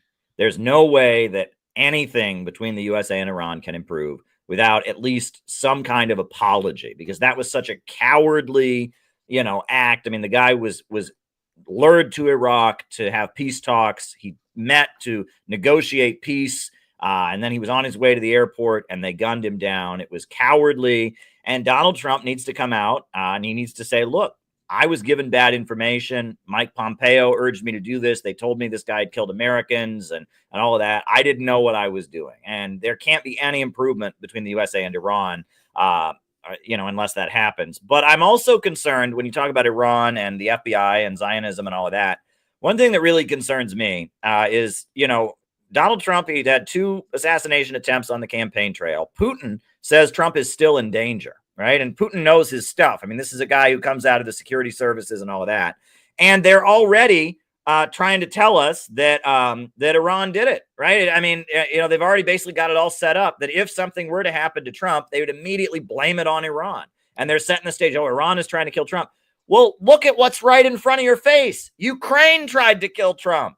Ryan Roth was a Ukraine guy who was in Ukraine, had been working with the U.S. government in Ukraine. Ukraine tried to kill Trump already, and no one's talking about it, but they're playing up this idea, Iran tried to kill Trump. And it looks to me like if something does happen to Trump, they've got it all set up to blame it on Iran. And that scares me a lot. I'll just tell you that much. That scares me a lot. And I don't think Iran is that stupid. I think Iran, yes, a lot of them really do believe that, look, you killed one of our national heroes. You are a criminal. There's a lot of hatred for Trump in Iran. But I also think they're not stupid enough to want to, get American troops, involved in this conflict and escalate things that way. I don't think Iran would try to, remove Trump. I just don't think it would be in their interest. But that said, the FBI is all ready to announce it was Iran if something happens, and that scares me a lot. The other thing, though, is that, the FBI, they're the ones that made sure the Hunter Biden laptop story didn't go out, right, in the last election. And I guess Kash Patel and then now Matt Gaetz is also they're going to be investigating the FBI. And, they feel the FBI meddled in American politics to prevent Trump from being reelected in 2020 by suppressing the Hunter Biden laptop story. Right. And so, there's some weird stuff going on. And, the FBI is a strange entity. A lot of people think the FBI is just the feds. It's the federal police. That's not true. We've had federal marshals in this country since the beginning. Right. The FBI is a special wing of the federal government and the Department of Justice created for J. Edgar Hoover that was kind of a political fighting force. It was the anti-communist fighting force that started in like the 1920s. J. Edgar Hoover was this congressional librarian who was really good at giving speeches about how evil the communists were, how evil the Reds were. And then Mitchell Palmer, the attorney general, gave him a special wing of the government to go after communists. And then in the 30s, they started doing weird stuff around bank robbers. They had like radio propaganda programs where J. Edgar Hoover was the hero going after bank robbers. And they've blackmailed presidents. And the FBI is very much like its own center of power. It's like a self-serving institution. People compare it to like a military order in the Roman Empire. How in the Roman military, there were certain military orders with their own beliefs that were kind of served themselves and could threaten the emperor and get what they want out of the emperor. You're talking about pardons. I will never forget. I was a kid, but you know, and I don't remember it actually, but I've read about it since. I was too young then. But when Bill Clinton was leaving office, you'll remember Bill Clinton said he was going to pardon Leonard Peltier, the Native American activist who's in federal. Never did. Yeah. And he said he was going to pardon him. And then FBI Director Louis Frey got 300 FBI agents to surround the White House on duty. They just, you know, took the day off and 300 FBI agents marched to the White House. And Bill Clinton said, whoops, I forgot about that. Oh boy, you know, I guess no pardon for Leonard Peltier. And Bill Clinton pardoned Mark Rich, who is the biggest tax cheat in U.S. history. It was also a Clinton donor. He didn't touch Leonard Peltier. I also noticed Obama, when he was leaving office, he pardoned like everybody. Chelsea Manning, he pardoned a whole bunch of drug offenders, nonviolent drug offenders, all kinds of people. Puerto Rican, activists who'd been arrested, didn't touch Leonard Peltier. And that shows you how much power the FBI has. People are really afraid of the FBI at the end of the day. Leonard Peltier did not kill those FBI agents. There was a shootout. He was a Native American activist. They'd seized a building. There was a shootout. And it's pretty clear to a lot of people who've looked into the case, it was other FBI bullets that killed the FBI agents, right? The FBI shot themselves with friendly fire. But they blame Leonard Peltier for that. And they have decided this guy is going to die in prison. And the facts of the case don't matter. And, I mean, he should be freed. Leonard Peltier should be released. So should Mumia Abu Jamal. He should be released too as well. And this is something as a Assange advocate that I saw a lot of people on the left saying, listen, we understand you saying Assange and Snowden, but why aren't you talking about Mumia and Leonard Peltier? And we have to lump all these people together. All political prisoners are all political prisoners. But let me just say this much, and I'll pass it to Matt if he's got any other questions or what we got going on. But And I mean this in the nicest way, right? Because I do believe what we're seeing is kabuki theater. Yeah. When I said the social engineers, and you could track a lot of this stuff back to this company called Tavistock for years. And Tavistock did a lot of work. When it came to what do you call it? When you take an individual and you erase their brains. Help me out. Mind control. Yeah. Yeah. What was it called? The brainwashing. Hypnosis. No, there was a programming. There was but there was a political term, a military term that they MK Ultra. Yeah. MK Ultra, right? So they did a lot of the MK Ultra work. Yeah. And they did a lot of studying, a lot of doctors. And when Vietnam came along, it was the opportunity to say, how do we take this from the individual and control a society? And a lot of this stuff came for Tavistock. And these are where the social engineers were born. And these social engineers, like I said, they are understanding what's going on so much that in our history, we don't know what is real, what is fake. You know, I think there is a lot of truth to a lot of things that we've been told, but there's a lot of fake stuff going on. And I say this all the time, that The Rock never really hated Randy Orton, right? Hulk Hogan, when he got mad, when he was losing, really didn't get strength because he was angry. And Sergeant Slaughter, who follows, by the way, how you doing, Sergeant? Really didn't defeat the Iron Sheik for the glory of his country. A lot of this stuff we are seeing, and this ties into these attempted assassination attempts. Because to me, I think it was all fugaziness because Donald Trump himself came out and blamed Iran for trying to assassinate him. And we see a lot of his followers repeating that. So much is set up when you talk about that situation to who he's putting in his cabinet and who he's appointing to that war in Iran. So that's why I say all the time that the social engineers understand their audience. They understand their subjects. And a lot of what we're seeing is to dupe the people into believing one narrative, so therefore the ruling class can achieve their objective. So I understand when we talk about a lot of these things and we see these openings, we still have to remember that at the end of the day, they have a different goal. I mean, I don't know if you ever read Lockstep, the Lockstep document, Caleb, if you should. And I read it early. And when you read the Lockstep document, which I think was it the Rockefeller Foundation, and you read this thing and you're like, oh my God, it's almost like everything that happened in COVID-19 was so planned and so organized so they can give themselves more control. Because I say this all the time, the greatest threat to the American empire or the Western empire and all the Five Eyes country, the greatest threat, it's its own citizens. And therefore they have to dupe us more than anything. So I think a lot of what we've seen right in this campaign with the assassination attempts, with what's been going on as far as like, making Kamala, they had to run Kamala Harris. They had to run the worst candidate ever. You wrote a book on her, for crying out loud, right? And we were doing reporting when she was running. The woman didn't win a single delegate in her own state when she was the attorney general coming out of the Senate, excuse me, for crying out loud. So I hear what you're saying here, and I agree with a lot of what you're saying, but let me just ask you a simple question. And sure. I hope you don't take offense. I'm just asking you. My question is this. So what do we do? Yeah.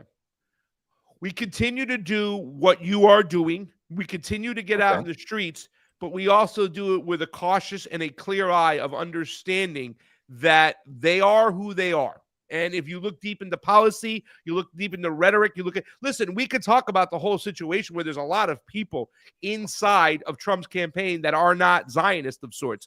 He still took $100 million from Marion Edelson, and he was the most pro-Israeli president of all times. So we have to do these things. Like I said, this is a quagmire, Caleb, because I don't know. And for me, it's like, how do we – RFK said a lot of great things when it comes to our food, when it comes to how they're polluting our waters. I mean, real conversations about how we should treat Mother Earth, how our food is produced and what's going on. I mean, when he said on Fox News a couple weeks ago that if he becomes the director of HHS, right, that the first thing he's going to do is remove all the processed foods from our schools. That's great. We should do that. But we also have to understand who he is and how compromised he is and how controlled he is by Israel, that we have to understand that it's his message that is most important. In other words, not what Donald Trump just did, but the message of reunification in Korea is more important than the person who did it themselves. There was motives for why he did those things.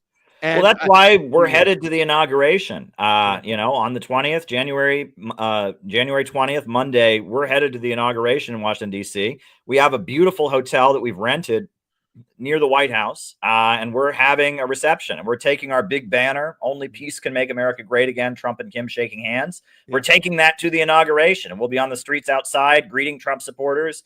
And we're going to have a reception that night with a lot of nice food and catered and all of that. Are you joining the Libertarians? I heard Angela McArdle's throwing a little party over there. Oh, yeah? Is she? Oh, she's throwing a little party over there, too, as well. You know what I'm saying? And we're going to try our best to engage with people that are in town for the inauguration about anti-imperialism and about, I'm more concerned about the fact that, even if Donald Trump doesn't do a single thing that he said he was going to do, any of the single good things he said he was going to do, people voted for him because they want that.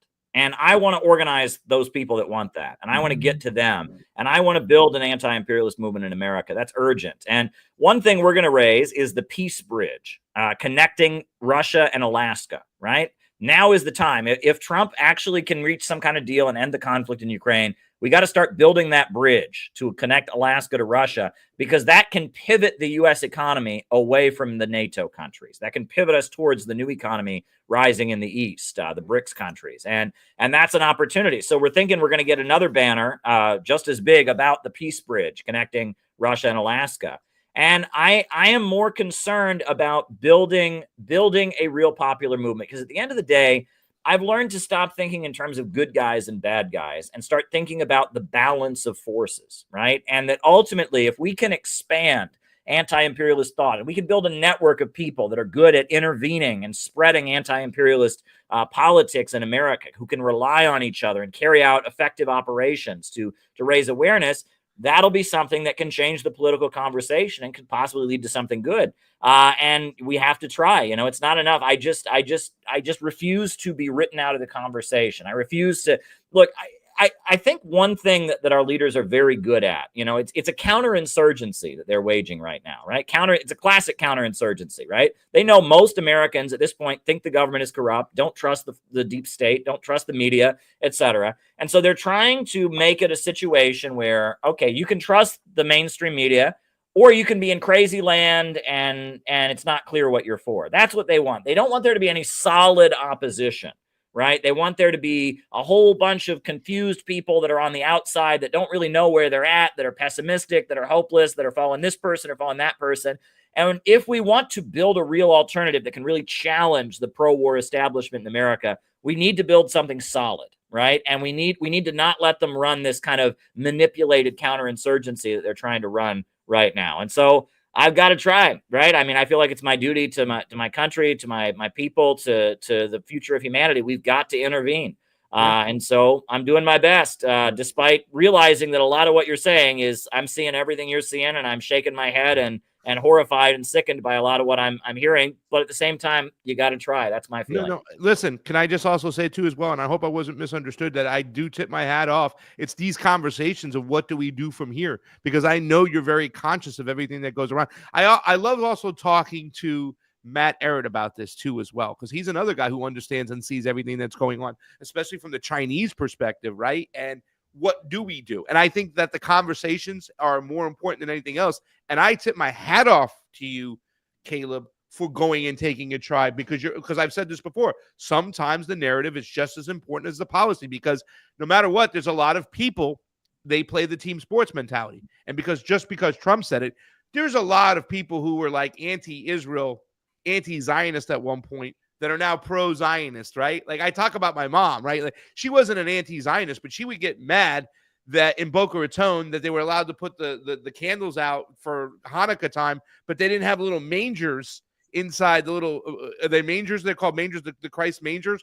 So she would go to all the places in the mall and say, "You got to put a manger here. We're just," you know what I'm saying? And then her husband at the time was a Turkish guy that wasn't too crazy. That thought that all the problems in the Middle East did come from Israel, right? But now it's like, what are you talking about? Israel's our greatest ally over there. We need them. It's love. So they went with Donald Trump simply because he said it with the team sports mentality.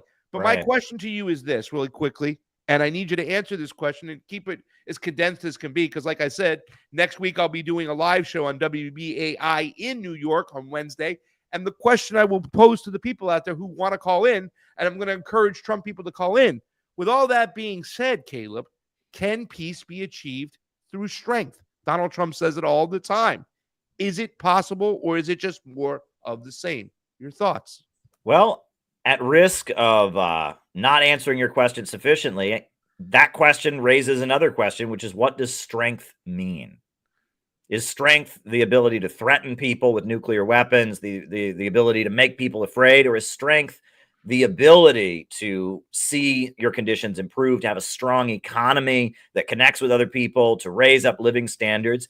Economic strength absolutely brings peace.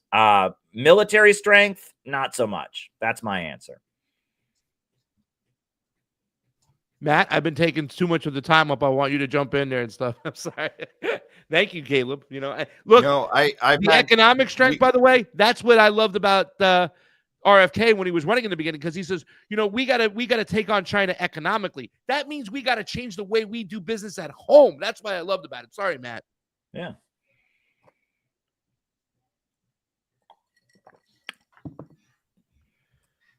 Matt, can you hear us? Are you frozen? So, yeah, I've been trying to hold it together, hold down the fort with the tech issues here during this amazing conversation. So I don't know if you can even hear me right now. Can you guys hear me? We can hear you. No. Sorry. Oh, you can. Okay. No, this has been I've been hoping to chime in earlier, just so we've had these tech issues, but I'm glad that you guys have been having this. This is the last 4 years. I'll tell you that. The left has not had any sort of. Okay. Sorry about that, guys. I'm just trying to hold this down here. We're just having these issues here. Now you're clear. So get it right now before you get blurry again. Go for it. Okay. So, okay. Getting to the feedback, I'm seeing this conversation is so important. We need more of this. We need more of this discourse about how we hold people accountable. The left hasn't done any of this for the last 4 years. That's the biggest problem, is that when you just champion a side or champion people that you want to believe in without critique, we're all doomed. So the fact that we're having this conversation is the most important thing, and we need to inspire others to be more like this. This is how politics is supposed to work. We're supposed to challenge the people that we elect to do this, to do better. And if we don't do this, then they don't have to do anything. They have to be forced to do something. Do you think that these powerful people just wake up one morning and say, oh, I've decided to do the right thing? No, they have to be pressured to do the right thing. So I commend everything you're doing, Caleb, and you definitely bring an optimism to this conversation here, because we definitely can get a little doom and gloom around here sometimes, just because of every time we wake up, we're like, are you effing kidding me? But getting on the ground, doing the work, being at the inauguration, I'm all for it. I don't know if I have any other question other than can we join you out in DC on the 20th? I'd love to. If we're able to you're get both there, invited. I'd love to be a part of whatever what you're going to be doing. I'll be You're going both to Venezuela, invited. so I won't be able to. I'll be wanna coming back. I just maybe if I fly into DC, I don't know. I got to see, but I'm going to go to Venezuela for the inauguration of Nicolas Maduro, so I have to do some work out there. I won't be able to do it. And by the way, another announcement. I know you want to join him. There's something I also wanted to ask Caleb to throw his little hat in the ring about too as well, and we can get him big screen. At the end of January, there's an election in Belarus, and Lukashenko will be running to get elected again, right? And I wanted Caleb's thoughts, because that's got a lot to do with things. A lot of people don't realize that the sanctions just aren't against Russia; they're against Russia's allies. And Belarus has taken a lot on the nose. And I have friends here from Belarus that hate Lukashenko. You know what I'm saying? But I know people that they love Lukashenko, and I wanted to get Caleb's opinions about what's going on in Belarus with that election and what's at stake at the end of January as well.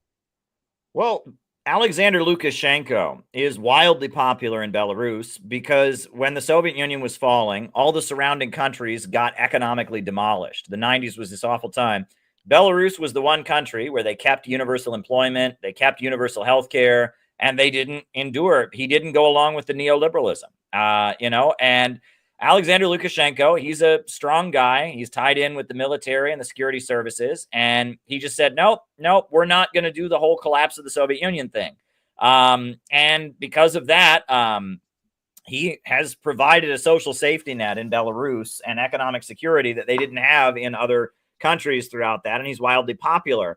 And he and Putin have fought before related to economic stuff about, Russia and all of that. But when it matters, when push comes to shove, the Western imperialists want to destroy both of them.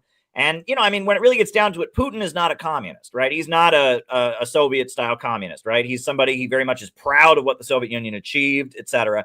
Lukashenko is still a communist. Lukashenko still holds on to that ideology. He says Marxism-Leninism is the greatest ideology that's ever been invented. He considers the government of Belarus that exists to just be kind of the Soviet Union is still going, right? And so Lukashenko is a lot more of an old school, full-on ideological communist. Putin is a guy who loves Russia and saw how bad the fall of the Soviet Union was for Russia and has tried to kind of pick up the pieces and done a great job holding it together.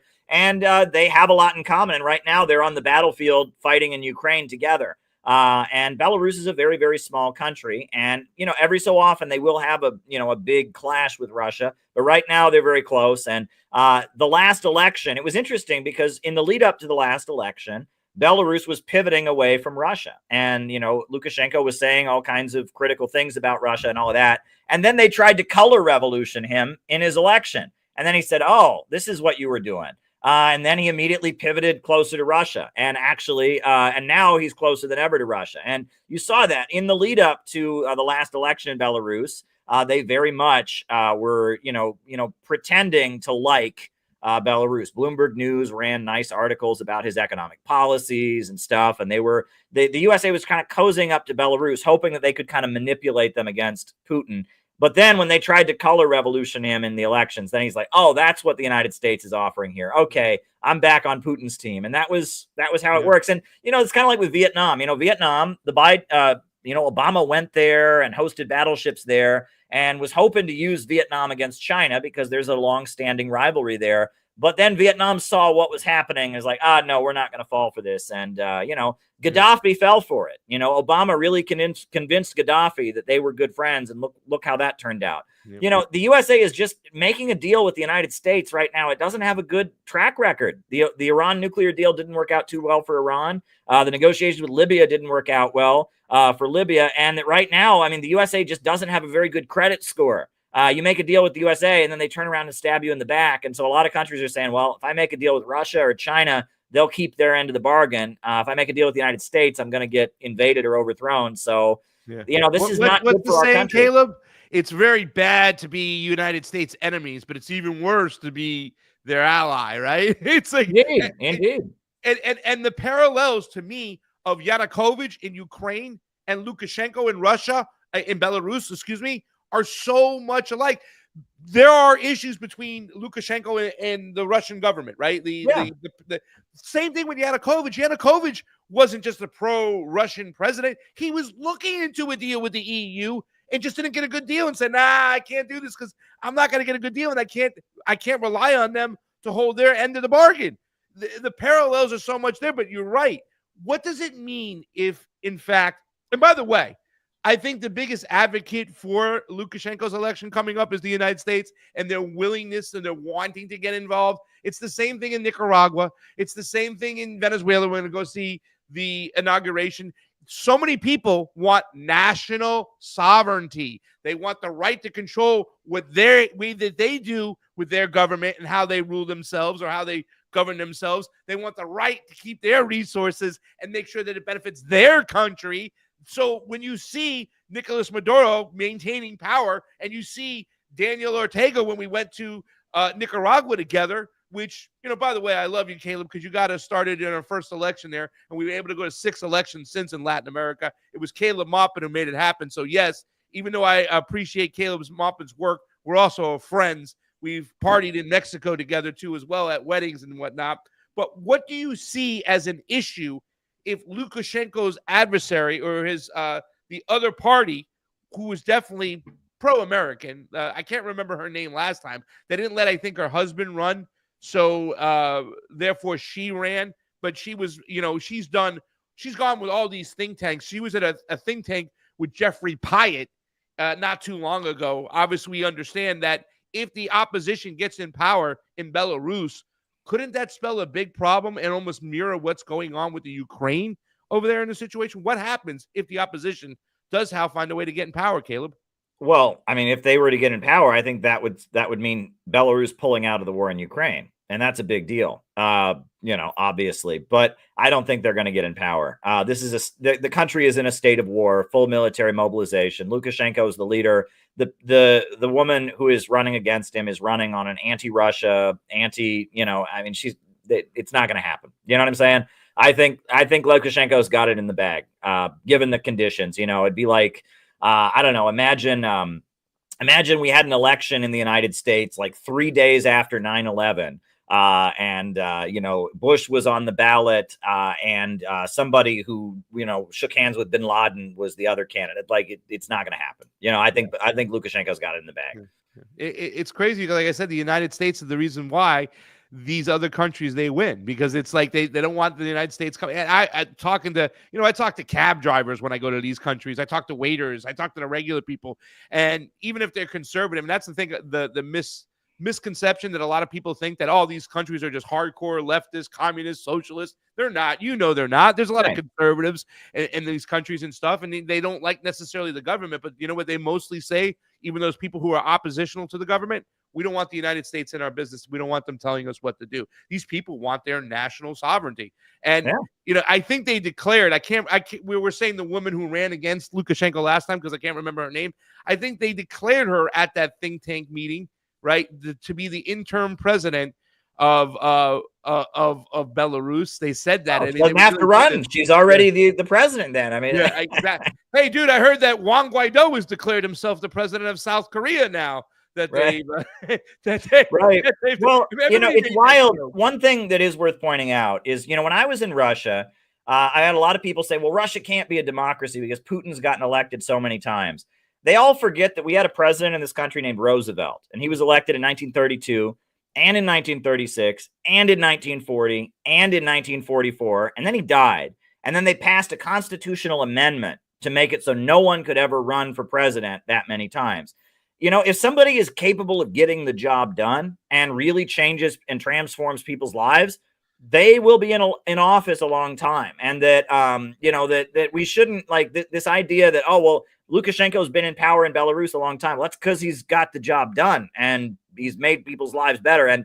And we have this weird, like, brain worm where if someone's in office for a long time, they must be a dictator, they must be an authoritarian. It's like, well, that could be the case, but it could be that they've just gotten the job done pretty well and people are not sick of them because they know what they're getting and they'd rather have stability than instability. And that, to have a strong, effective government sometimes includes people who have been in power for a long time, who know what to do and how to maneuver. This is the bane of my existence right here, okay? I don't believe in term limits because I believe if the country wants a strong leader, like I felt in Bolivia, they wanted Evo Morales, like we see in Nicaragua, they want Daniel Ortega. Why Nicolas Maduro was elected, they should be able to do it. The only thing that we need to secure if we want to live with this mentality that a person who does a good job should continue to keep his job is making sure that we have a mechanism, meaning elections, that is fair, that we get to hire and fire those who the people want.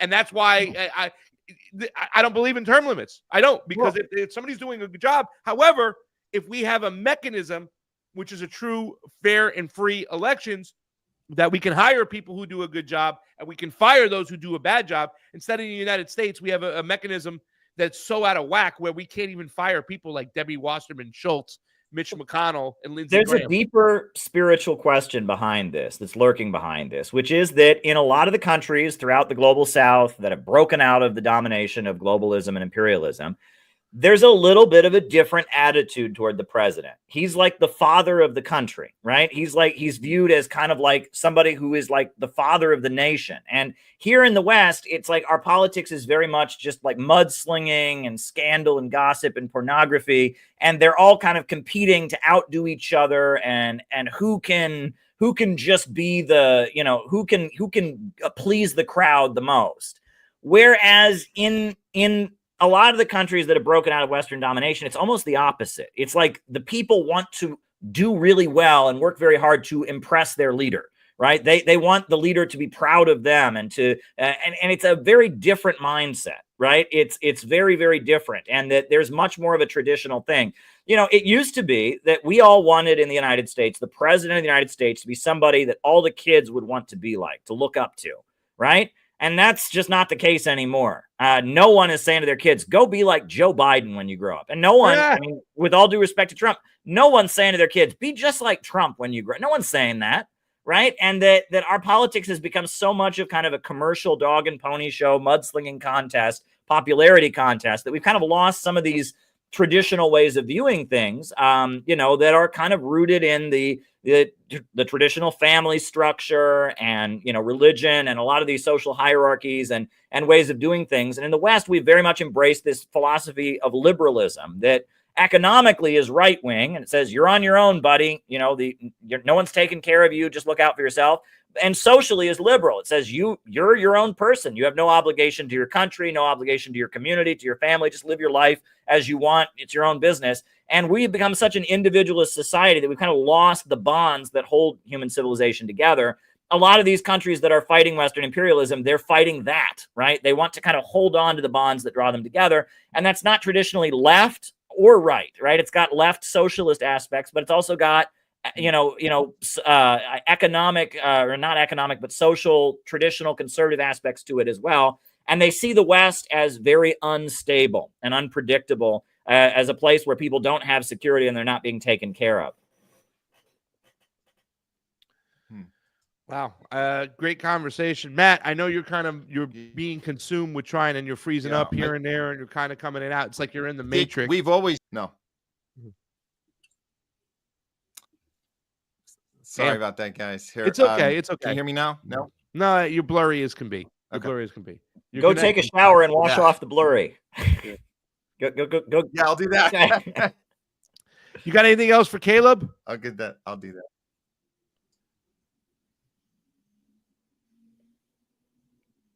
Man, great conversation. I know happy we were able to do this. You guys, thanks for holding it down. If you guys can't hear me, apologies, but it's been great having you, Caleb, today. Sure. Always a pleasure. Happy to come back anytime. This is on my channel too right now, so people should go and subscribe to the Homeless Left. Pasta, go subscribe to Pasta, a longtime friend. Matt, good friend. Good work, and we'll be in touch. down with imperialism, dare to struggle, I got dare to one more win. question, though. Oh, you got another question? Okay. No, I got one more question because I figured, like, right now, I don't think that we're going to be able to continue on with the rest of the show. I don't know if Matt wants to try it, but he's coming in and out. He's blurry as can be. So maybe the fact that if you're speaking a lot, we can still share this content out there. My question to you is, do you want to give us an opinion about what you think independent media will be in the future? I mean, for those who don't know, Caleb is working with RT. RT has gotten a big spank in the butt. I know Matt's going on Garland's show soon. Garland, who was a guy who was a contributor over at Sputnik Radio, where I was on his show 2-3 times a week. I did a lot of the other shows. I did the Final Countdown. I got an opportunity to come to South Florida and fill in for Manila Chan when Manila Chan was doing her surgeries for her breast cancer that she had. Wow. She had a fight with cancer. We wish her the best. She has since started a show with, I think it's, what's his name? Not Ted Rollins. Is it Ted? Ted Rollins, yeah. From the Final Countdown. I was on that show all the time. Matt just dumped out. But what do you think the state of independent media is going to be like moving forward?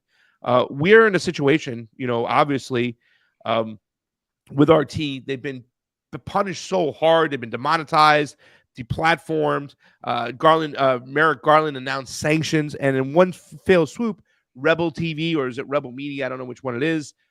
Had to stop the Rick Sanchez show, who I filled in for. I mean, Rick Sanchez, the guy has interviewed Castro, for crying out loud. He's legendary in this business. He was legendary same way that, Larry King, who got to finish up his career before he went to that big Spirit in the Sky at RT. Ed Schultz, another guy. People who had to go to these outlets had to go to RT, whereas if they couldn't say what they wanted to. They weren't playing nicely in the mainstream media sandbox. So they went to RT where they're able to speak. Number one, can you first off, starting this comment and your comment by making a yes or no answer, were you ever told what you could say and what you couldn't say on RT? Can you explain that first? And then also to kind of morph into what the state of independent media is going to be like, or Russian state media is going to be like in the future. Well, as far as RT, I always pointed out to people, people said RT was propaganda. Well, propaganda is intended to push one particular view, and RT had far wider variety of views than any mainstream media outlet in the United States. So it was not propaganda in that sense, because it was absolutely, and if you watch it now, it has a wider perspective. Libertarians, conservatives, leftists, it's wide variety of perspectives from many different countries, from many different places. And I always found RT, I was capable of doing work I would never have been able to do at a mainstream outlet. The coverage that I did of Venezuela, the coverage that I did of U.S. elections. I always had far more freedom than I would ever have had at another network. Now, as far as where alternative media is at, I think as I was waiting to come on, I heard you kind of alluding to this. They're trying to control alternative media now by finding certain people that sound kind of like you and I and boosting them and then using them to kind of target and silence the actual dissidents, right? And I've noticed this happens in every sphere. There's libertarians that get boosted and then suddenly cancel and attack all the libertarians that are actually doing anything and are actually standing up for things. There's people on the right in the MAGA sphere that get boosted and then they attack everybody who's sincere, and this happens in our circles as well. And that they're trying to kind of take control of alternative media. And the main way that they're trying to do that is they want people to just be passive consumers, right? And they want people to just tune in and listen, not be involved in anything in real life. And they want to make it about personalities. They want it to be fandom. My friend Peter Coffin has done a lot about fandom, right? And fandom becomes less and less political over time. It's just, do you like this voice that you're listening to? Aren't you a big fan of him? Aren't you going to buy his t-shirt and be part of his? And that is the danger when you make it about a fandom and not about the message, right? And that's why from the beginning, I've been saying I'm using social media. I'm using, alternative media to build a real organization. I'm trying to build a real organization of people. I'm not trying to build a fandom. I'm not trying to win the internet, because the internet is rigged. The amount of rigging that the internet goes through, the internet is just completely rigged. We have to just build in real life. We have to build in real life. And look, I have said to people, I don't care if my organization is 3 people and I'm streaming from my parents' garage. I'm not surrendering. I'm not giving up. Right. I don't know if RT will be able to come back and I'll be able to continue working for RT. I certainly hope so. I'm happy to cover the United Nations. I've got my UN press credential. And if a deal is reached and I'm able to go back to reporting for RT, I'll happily do it. I'm proud of everything I've ever done at RT. I love RT. But if not, does that mean I'm going to surrender? I'm going to back down. I'm going to say, oh, I throw in the towel. I give up. No, never, never, never, never. I don't back down. I don't surrender. I've been subjected to a huge amount of smearing, right, on a very personal level. They have gone after me. They have dug into me. At one point, there were people that went to my college with me that I hadn't spoken to in years that called me and said, Caleb, some weird people approached me and they wanted me to write some shit about you. And I'm like, really? Like, I haven't talked to you in years. And it's like they are desperate to take me down on a personal level just because I was an RT reporter, just because I've been involved in stuff like, the Nicaraguan elections and all of that. But is any of that going to stop me? No. The answer is no. And I know the same applies to you, Pasta. I know that you're not going to give up either. So that's kind of where I'm at. We just have to keep going, but we have to build. And I also feel like the in real life community, that's really important because that is something they can't rig out of existence with the internet. I gotta show you something while I am here real quick while you're there. I was really upset that I never made the Ukrainian kill list. I was like, how come I didn't make it? I got to work harder at this, but if you can give me sharing powers really quickly, Matt, if you're there, I'm going to share this with you right here. So this came out the other day. Wyatt, my friend from the Gray Zone, you can share that there real quick, Matt. It says, Matt, can you throw it up? There you go. It says, Russian moles in the U.S. by Neil Rahasser. And this is interesting because it has this map here. You know how they like to do those little maps? This is the right-wing one. And all of a sudden, somebody told me, look at this down below. Craig Pasta Jardula. Yay! I made it, right? And it was because, and here's the thing, and this is how you know you're doing good. It says because I was close to Michael Flynn.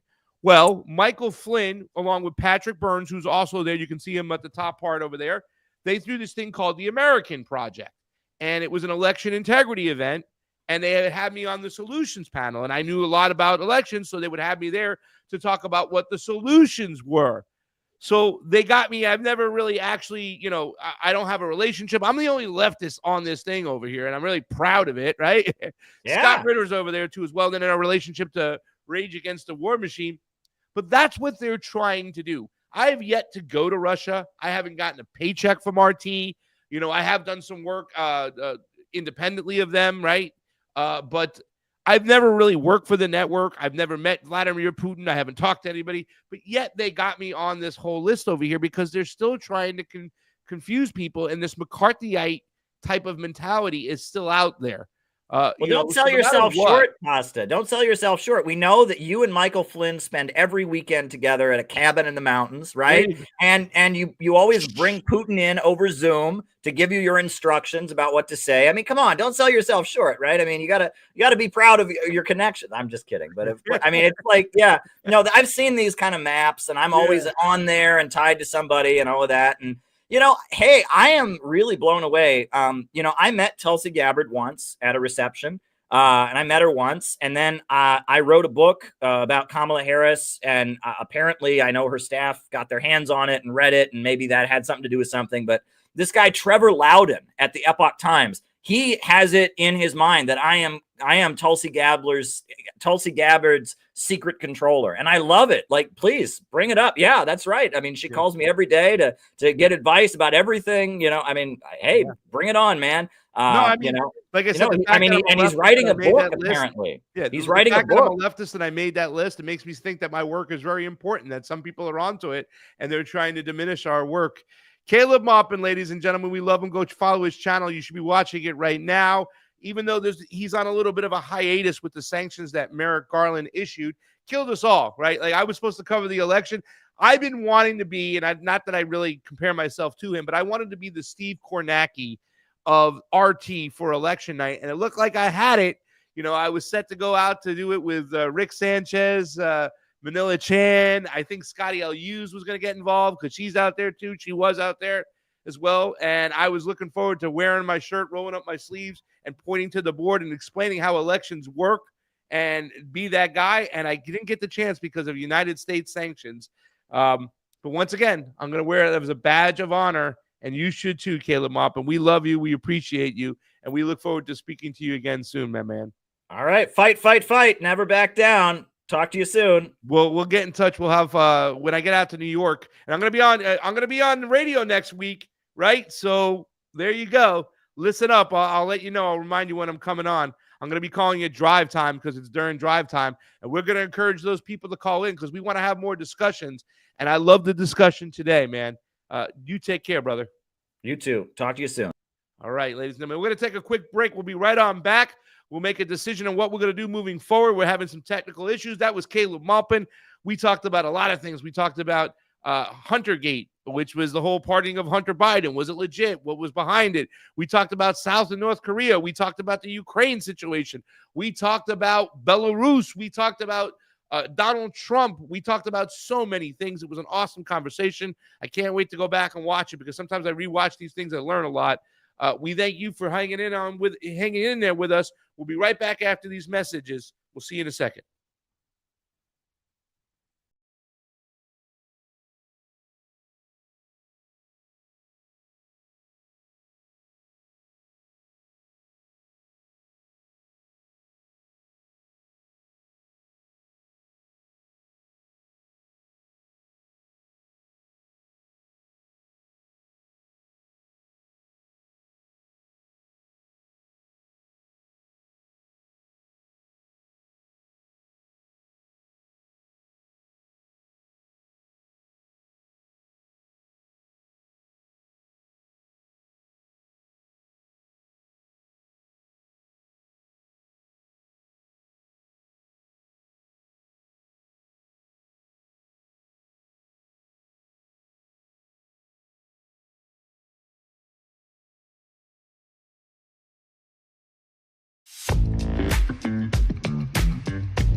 Okay. We are back. We are back. Can you hear me right now, Craig? Can you hear me? Yeah, you're blurry, but I can hear you. You can hear me. I'm blurry. Okay. Hey, thanks for holding that last segment down. What a great conversation, you and Caleb. I mean, I had to kind of get into tech mode there at the end. But man, that was some powerful stuff, man. I'm gonna try and edit that edit out the tech stuff, and get for doing that and holding it down for us. So yeah, we might here. Let me come out of the thing and I'll come right back in. Give me 1 second.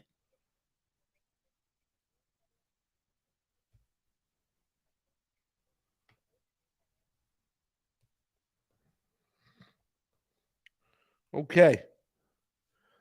So I guess I'm on my own. Guys, some stuff I want to talk about coming up. Obviously, I will be going to Venezuela next month unless something happens in January.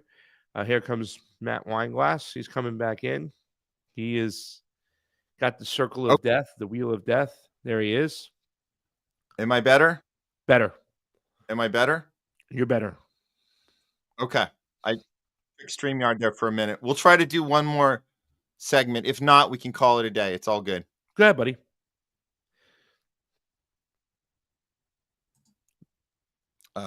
You're freezing up, and then okay. Now you're moving like in slow motion. Who's your internet carrier? It's AT&T. Yep. You will cancel them tonight. You will cancel them tonight, and you will go with Spectrum or somebody else tomorrow. Trust me, because that's what's going to take. AT&T drove me fucking crazy, Matt. I was crying when we were doing the Convo Couch, me and Jonny Tsunami. And eventually when we got rid of AT&T, right, you have to do some investigating and find out what kind of lines do they have. When's the last time they redid it in your area? Are you using fiber optics? And the best thing we could get was Spectrum. And we went with Spectrum after, and we were able to continue doing the show because unfortunately for AT&T, they hadn't redone their wiring in so long, where Spectrum in our area had done some type of rewiring, what you know what I'm saying? So it's one of those situations, and AT&T just doesn't give a fuck. They're terrible.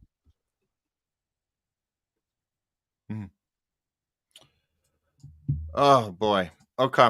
I'm going to try one more thing, and then we're going to probably have to log off here. Let me just give it one more attempt. Let's see. How am I now? No? Any better? How am I now? Can you hear me? Yeah, but you just went from blurry to clear, blurry to clear. Blurry, that's clear. In the StreamYard, so imagine what it is on Rumble. Let me look at it on Rumble. Hold on. Yeah, check out. How's Rumble looking? You're blurry. But how's my? You can hear me? Oh man, this just went to your clearest. I've seen you in a little bit. You're now clear. Okay. Okay. Okay. Go for it. Look. Okay, we're gonna try one more segment before we're out here. And this is one that I know we started last week, and it seemed to be seemed to work well. So we're gonna keep doing this segment. It's called "We Know What It's Not." So yeah, this was definitely something we needed to do again because more incidents have occurred just in the last 6 days since we were on live with you guys last Thursday. So I'm going to play the intro, and we'll get to this, and hopefully this works. So yeah, bear with me, guys. Here we go. It's time for another episode of We Know What It's Not. But the virus stops with every vaccinated person. But this is a pandemic of the unvaccinated. The conspiracy theory about this related to vaccine, you're right. We have to really move at the speed of science. It's time for We Know What It's Not. Let's get into the incidents that have happened just in the last 6 days. We'll check out this first one here. New York teen Connor Kazin dies after collapsing at hockey game. Long Island community is grieving a high school hockey player's sudden death. Connor Kazin, a senior at Pequea High School was playing with the varsity team Saturday night in the town of Oyster Bay Ice Skating Center in Bethpage when he lost consciousness on the ice during an intermission, according to Nassau County Police. People at the game administered CPR until first responders arrived. Kaysen was taken to the hospital, but he didn't make it. Police said it's unclear what caused the 17-year-old's death, and that an investigation is ongoing. Well, we're not holding our breath on that investigation or the autopsy because we never seem to get that information back very quickly these days for some reason. And yes, it's very unclear what caused that. Let's see. Oh, we got another one. Bob Breyer, former drummer for famed rock band My Chemical Romance, has died. He was 44.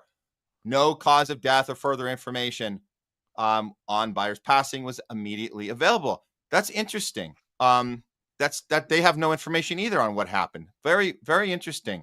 Let's see what else. Oh, Eminem's mother, Debbie Nelson, dies at age 69 after lung cancer battle. I wonder how long that battle was. I'm sure it was many, many, many years, or perhaps it wasn't. It looks like, that the representative Eminem confirmed last night, December 2nd. This just happened, guys. Cause of death was given as complications from lung cancer, looking like possibly a rapid lung cancer situation here. We don't have any other information at the time right now. Oh, no, we have a former world champion dying at 46. Former world super bantamweight champion Israel Vazquez has died at age 46. It was announced in November that the Mexican, who was nicknamed Magnifico, had been diagnosed with cancer in November. Wow, I guess that would maybe that would constitute as rapid cancer. I don't know. I don't know, Craig. Oh my gosh, a former assistant coach, Dana Demel, dies at 62. Wow, let's see. This one also hard to tell what happened to him as well. So man, I don't know, man. They just keep coming. Oh no, this one just happened last night. There's a hip hop duo. It was called Wee Papa Girl. One of the rappers, age 55, has died as well. This was last night out of the UK. The statement from the family says, with great sadness, we announce beloved sister and mother, Samantha Lawrence, passed away on Sunday. We found out yesterday or last night, but this happened on Sunday. They just reported it last night. Still, this is a secondary cancer that was diagnosed this year. Sounds like another cancer situation. Craig, there's been so many of these and they just kind of get filed away. There's one more I have to mention because this one seems to be getting a little more attention than all of them. This is fully vaccinated Fox News doctor Kelly Powers, who had survived an on-air heart attack, dies from turbo cancer at 45. So she was in the news because she was on a Fox News reporting on health. Actually, in the middle of that health report, had a heart attack on the air. This was back in 2021. Recovers from that, comes back, gets turbo cancer at 45. She is now dead. So this is the fully vaccinated Fox News contributor, Kelly Powers, died Sunday following a series of health problems, including heart failure and a battle with brain cancer. She was an advocate for big pharma, describing drug and vaccine companies as not the enemy during an appearance on Fox Business, explaining that they are helping us. They are creating vaccines. And then this was the health complication in 2020 prompted her initial cancer diagnosis. And then she had the heart thing after that. Cancer was in remission. Now the cancer comes back. It's at the bottom here. Later on, Dr. Paris learned she had glioblastoma. I got to pronounce that one better. An aggressive brain cancer. So that's just in the last 6 days, Craig. But we don't know what's going on with people at all, but we know what it's not. Can you believe this is just in the last 6 days, Craig? No, I can believe it a lot. I mean, and we've all had situations where people we know, right, taking the vaccines, blood clots that are coming out that are crazy. Blood clots coming out that are crazy. Accelerated heart issues after taking the vaccine. All I know is at the end of the day, there's going to be some situations where this might have been a direct link to the vaccine itself, and some situation might be that the person wasn't healthy, had other complications. But we should not be operating at the situation where we're not looking at this vaccine and allowing voices to come forth and talk about what's going on and why. Why are they still operating under emergency use authorization? Why are they still getting carte blanche to run commercials all the time to hypnotize people? I mean, I knew Republicans, hardcore Republicans, that took multiple shots. You know what I'm saying? So this is not something that's just one side or the other here. This is affecting our society as a whole. And we need to have good studies on what's going on. We should have enough data on those who took the shot and who didn't take the shot, to be able to compare these things. But and every step of the way, Big Pharma, who controls a lot of our government, is not allowed us to see what is actually going on. So it is a huge problem out there that this is going to continue to happen. And until we get a clear, transparent, and I get it, like there is a lot of, privacy that should be allowed for people, what they do with their doctor, but that's not the case. We need to know exactly what they took, what was in these vials, why are they still taking them, why is the CDC still pushing that, and what's going to happen moving forward. We need answers, but to get answers, we need transparency. We need clear data. We need to look at the data. Well, we're looking at data right now. This is earlier in the show. We talked to you guys about this. This is immediate moratorium that is being suggested, not just suggested, like insisted on now by all of these different foundations. They're coming together on this one study that is proving without a doubt that in the COVID-19 vaccine, there are extreme concern about the mRNA, the level of mRNA, these cancer-inducing elements are seemingly deliberately inside, and they're calling to halt these altogether. And this was a peer-reviewed study. It came out in the Journal of American Physicians and Surgeons. And if anybody, we said earlier, Craig, if anybody is still in the medical field, professional, considers himself a professional in the medical industry, and they're still pushing this right now on patients, saying, did you get your updated shot? Did you get shot number 9? Did you get shot number 10? Did you get shot number 11? You are deliberately committing a crime right now against your patients and against humanity. That's what we're seeing right now, because there's no other way around this. This stuff, if any other product anywhere else in the planet at any other time had this type of defectiveness to it, deliberate or not, accidental or not, if it was a car, if it was a toy, if it was anything that needed to be immediately recalled because of certain elements that were dangerous, that were killing people, or at least at best hurting people, it would be pulled immediately, no questions asked. But for some reason, that's not happening here. And so this is, again, you guys can look this up. You got a little streak there going. This is, this is the okay. Are we? You had a little streak there going. Now you're starting to get a little blurry for a little bit. I hear you, brother. You okay. It's frustrating, okay. but I'm look. At the end of the day, we need the proper data. I need to get lights on. Can I put the lights on real quick? Are we finishing up, or let's finish on up?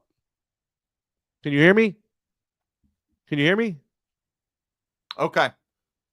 Yeah, you just went into deep blurriness. Let me Now you're back clear again, though. So you're good. Hold on. I'm going to try one more thing. Yeah. 1 second.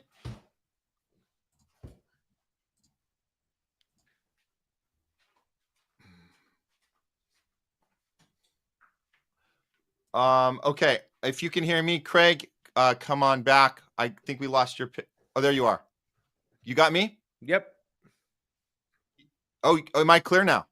Yep. Oh, okay. Blurry again. Amazing. And we got you lights on you now too. Yeah, blurry. You're blurry though. Bad. Really bad. Man, it is bad. It is bad. I can't even believe we made it this far. Let's wrap it up. Okay. Let's wrap it up. We're gonna wrap it up. Guys, thanks for joining us today. Let me do the outro because you're going in and out. Guys, thank you so much for joining us today. We did have some technical difficulties. We'll have them all worked out. Internet sucks. AT&T blows, but we'll figure this out, guys. CALEB MAUPIN, go check him out. There was a lot of great things we talked about. South Korea, Trump. We even talked about Belarus. We had a little fun talks over there. So please join us. We'll be getting going. Like I said, next week on Wednesday at 4 p.m. Eastern, I will be on WBAI New York Live, taking phone calls for an hour. Come check that out. And next Thursday, we will also return with a dual stream as well. We have Dr. Ben Marble, who is now going to be coming on the show next week. If you don't know who Dr. Ben Marble is, you better go learn. The guy's been on the forefront of this whole mRNA situation. I am Pasta Jardula. That is Matt Weinglass. Jamie Cheese Slice, we miss you. Good luck to you and your family. We're out of here. The homeless left. Pasta to go. Truth Wire. All the good players involved. Peace out. We love you.